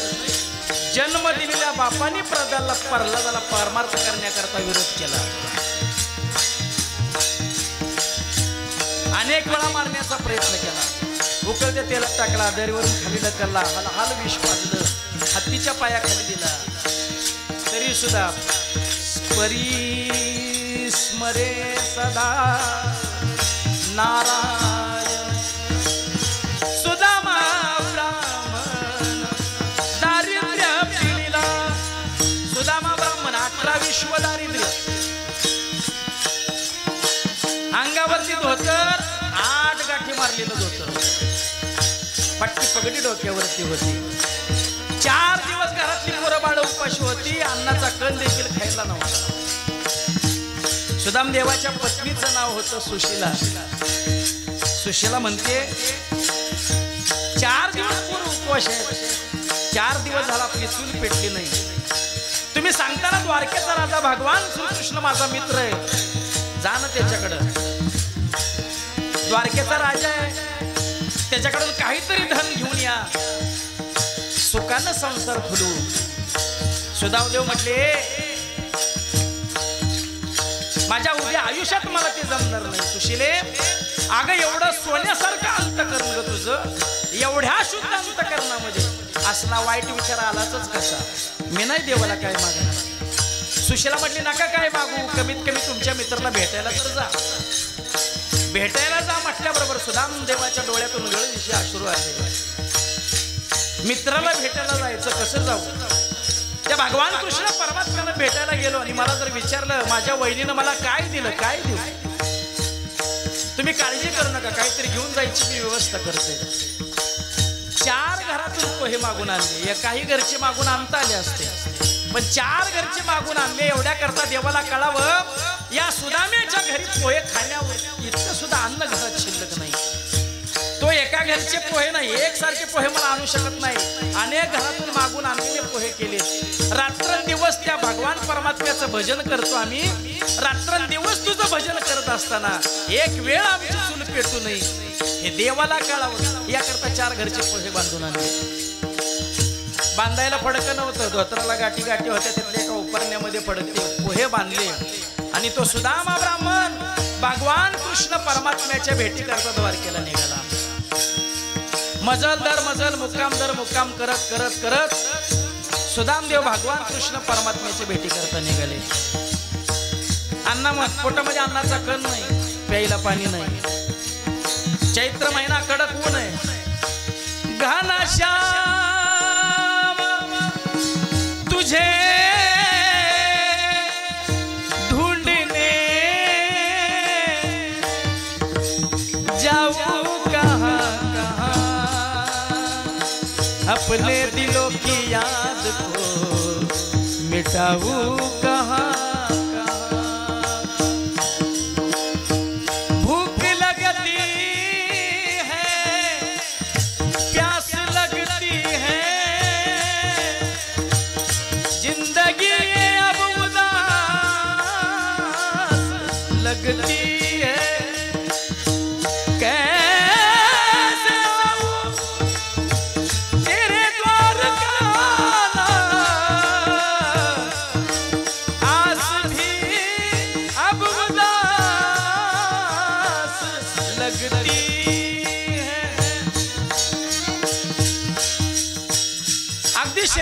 झालं होतं, तब्येत कमी झाली होती, अशक्तपणा आला होता. सुदामदेव चक्कर येऊन पडले. भगवान परमात्म्याने उचललं आणि त्या द्वारके नगरीमध्ये आणून टाकलं. शुद्धीवरती आले. जिकडं तिकडं द्वारका सुजलाम सुफलाम दिसत होती. काही पहारेकरी जवळ आले. मी कुठं आलोय? त्यावेळेला सांगितलं तुम्ही द्वारकेमध्ये आलात, ही भगवान कृष्ण परमात्म्याची द्वारका आहे. कुठं राहतो तुमचा भगवान कृष्ण परमात्मा? तो त्या वाड्यामध्ये राहतो बघा. जय विजय द्वारपाल जवळ आहे. अरे द्वारपालो कन्हैया से कह दो, अरे द्वारपालो कन्हैया से कह दो, दर दर सुदामा गरीब आ गया, दर दर सुदामा गरीब आ गया. जय विजय धावत धावत भगवान कृष्ण परमात्म्याकडे जातात. कोणतरी तुम्हाला भेटायला आलाय. अंगावर फाटक धोतर आहे, फाटकी पगडे, डोळे आत खोलवर गेलेले, सगळे बरकाडे दिसत आहेत. अत्यंत बारीक तब्येत झाली. नाव काय? सुदाम म्हटल्या बरोबर दवडे श्याम नंगे पाव.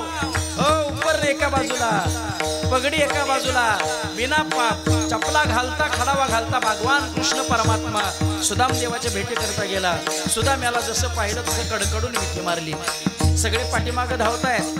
भगवान कृष्ण परमात्म्याने रुक्मिणी साहेबांना पाणी आणायला सांगितलं.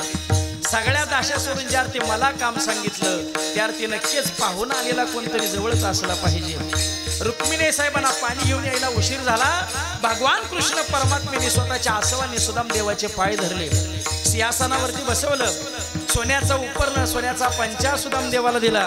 एक पाय भगवान कृष्ण परमात्म्याच्या हातात, एक पाय रुक्मिणीच्या हातात. सुदामाच्या पायामध्ये अनेक काटे मोडले होते. भगवान कृष्ण परमात्म्याने रुक्मिणी साहेबांनी एक एक एक एक काटा काढावा आणि भगवान कृष्ण परमात्म्याने सुदामाला विचारलं, सुदामा कशी आहे रे तुझी घरची परिस्थिती? तुझी घरची परिस्थिती कशी आहे? 4 दिवस चूल पेटली नव्हती. पण अशा अवस्थेत सुद्धा सुदामा भगवान कृष्ण परमात्म्याला सांगतो, देवा या संपूर्ण जगामध्ये माझ्या एवढा श्रीमंत माणूस कोणीच नाही. देवा माझ्या एवढा श्रीमंत माणूस कोणीच नाही. भगवान कृष्ण परमात्म्याच्या दोन्ही डोळ्यातून गळगळ अश्रूच्या धारा येऊ लागल्या. 4 दिवस घरामध्ये चूल पेटली नाही. मुलाबाळांना अन्नाचा कण देखील खायला मिळाला नाही. अशा अवस्थेत सुद्धा सुदामदेव म्हणतोय माझ्यासारखा श्रीमंत कोणी नाही. सुदामदेव ज्या वेळेला वापस जायला निघाले त्यावेळेला भगवान कृष्ण परमात्म्याने सोन्याचा दिलेला पंचा उपर्ण मागून घेतलं. सुदामदेवाने विचार केला, एवढं जरी घरी घेऊन गेलो असतो तरी बायकोचा संसार सोन्याचा आणि सुखाचा झाला असता. पण देवा तुला वाटतं ना मी आयुष्यभर गरीब राहावं. देवा मी गरीब राहिल्यामुळे जर तुला समाधान होत असेल तर आयुष्यभर देवा मी गरीब राहीन, पण तुझ्या दारात कधी तुला मागण्याकरता काय येणार नाही. शेवटच्या श्वासापर्यंत तुझं भजन कर. तू काम हाने तुझा न पडावा विसर, दुःखाचे डोंगर झाले तरी, दुःखाचे डोंगर झाले तरी, पाहते पांडव अखंड वनवासी, पाहते पांडव अखंड वनवासी. राधे राधे बोलो राधे उद्या उद्या उद्या उद्या खाल्याला विठ्ठल तुझं भजन गात असताना देवा न लगे मुक्ती आणि संपदा, संत संग दे सदा. मला सतत संतांचा संग दे. असं संतांच्या संगतीत काय दडले? संत संगतीचे काय सांगू सुख, सुख वाटे हेची ठाई बहुपायी संतांच्या. संतांचा चरणस्पर्श झाल्याबरोबर वासनेचे बीज संतांच्या पायामध्ये ज्ञान आहे. ते ज्ञान पैगावरवे जरी मनी अथी आणावे तरी संताया भजावे सर्वस्वेसी. प्रारब्धही बदलवण्याची ताकद संतांच्या भेटीमध्ये. सच्चिदानंद बाबा गेले, मेले, वारले, प्रारब्ध कर्म संपलं आणि सच्चिदानंद बाबांची पत्नी सती जायला निघाली. सती जात असताना समोर निवृत्तीनाथ ज्ञानोबराय सोपान काका मुक्ताई येत होती. तिने विचार केला संतांचं दर्शन घ्यावं मग सती जावं. ज्ञानोबरायांचं दर्शन घेतल्याबरोबर ज्ञानोबरायांनी आशीर्वाद दिला, सौभाग्यवती भव. पती मेलाय, सती जायला निघाली ना आशीर्वाद दिलाय, सौभाग्यवती भव. तिने विचारलं हा आशीर्वाद या जन्माचा का पुढच्या जन्माचा? रडायला लागली. आता वास्तविक पाहिलं तर आशीर्वादाचा आनंद व्हावा का आशीर्वादाचं दुःख व्हावं? आशीर्वादाचा आनंद व्हावा. आशीर्वाद आशीर्वाद असतो. बरं तो काय मागून घेतला नव्हता, स्वतःहून दिला होता. काही लोक मागून आशीर्वाद घेतात.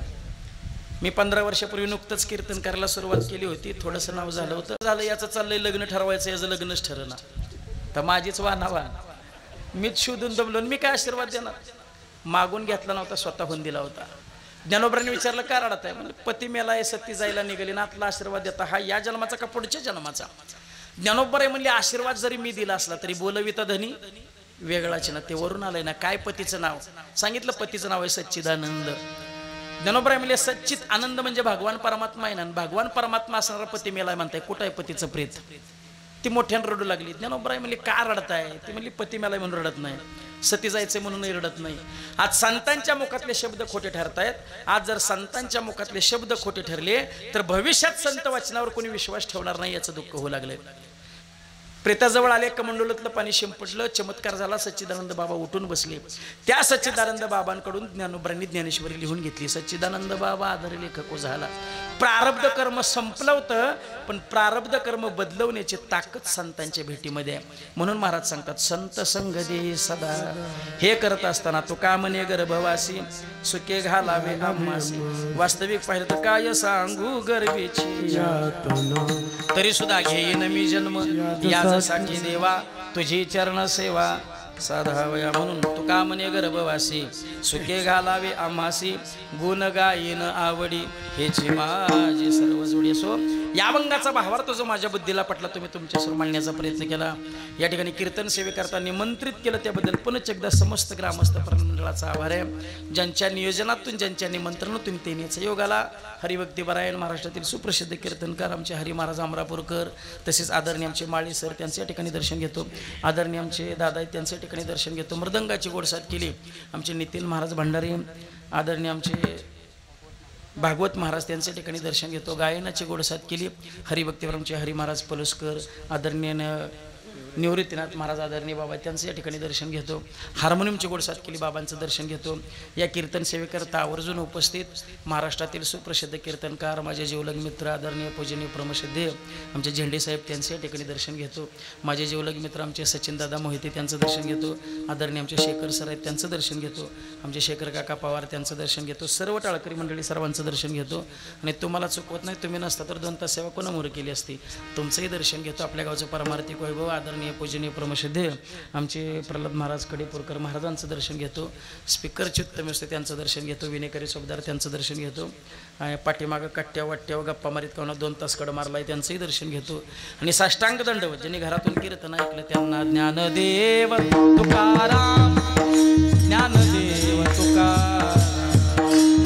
देव तुकाराम ज्ञानदेव तुकाराम ज्ञानदेव तुकाराम ज्ञानदेव तुकाराम ज्ञानदेव तुकाराम ज्ञानदेव तुकाराम तुकाराम तुकाराम तुकाराम तुकाराम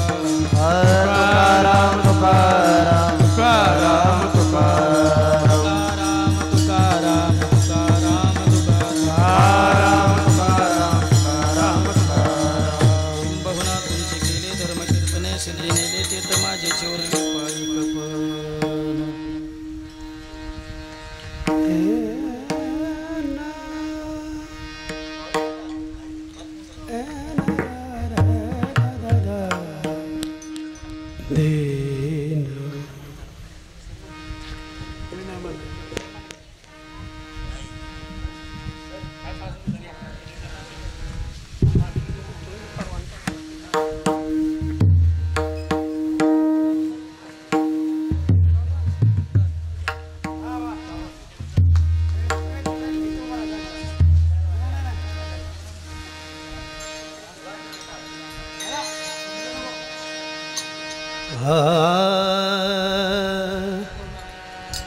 पीटीवर होऊ नका जरा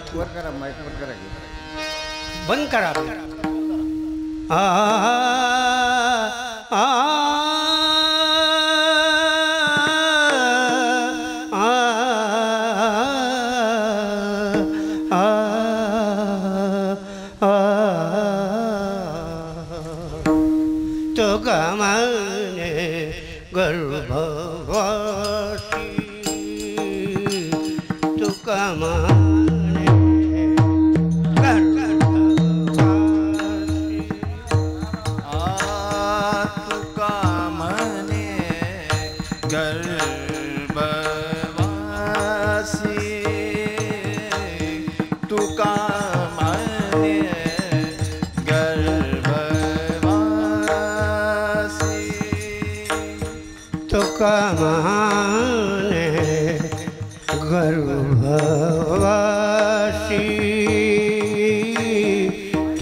माझी सर्व जोडी हीच माझी सर्व जोडी हीच माझी सर्व जोडी हीच माझी सर्व जोडी गुण गाई न आवडे गुण गाई न आवडे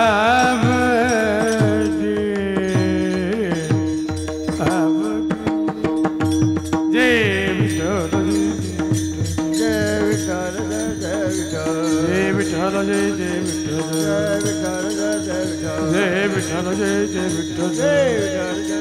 जय विठ्ठल जय विठ्ठल जय विठ्ठल जय ऐन करी ऐन करी जय विठ्ठल जय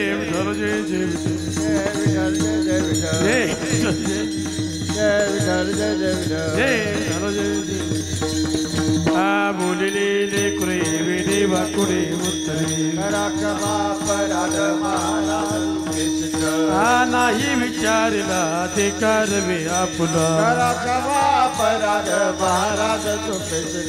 कामने ज्ञानेश्वरा रका पाया करा अपराध महाराज तुम्ही सिद्ध ज्ञानदेव तुका बोल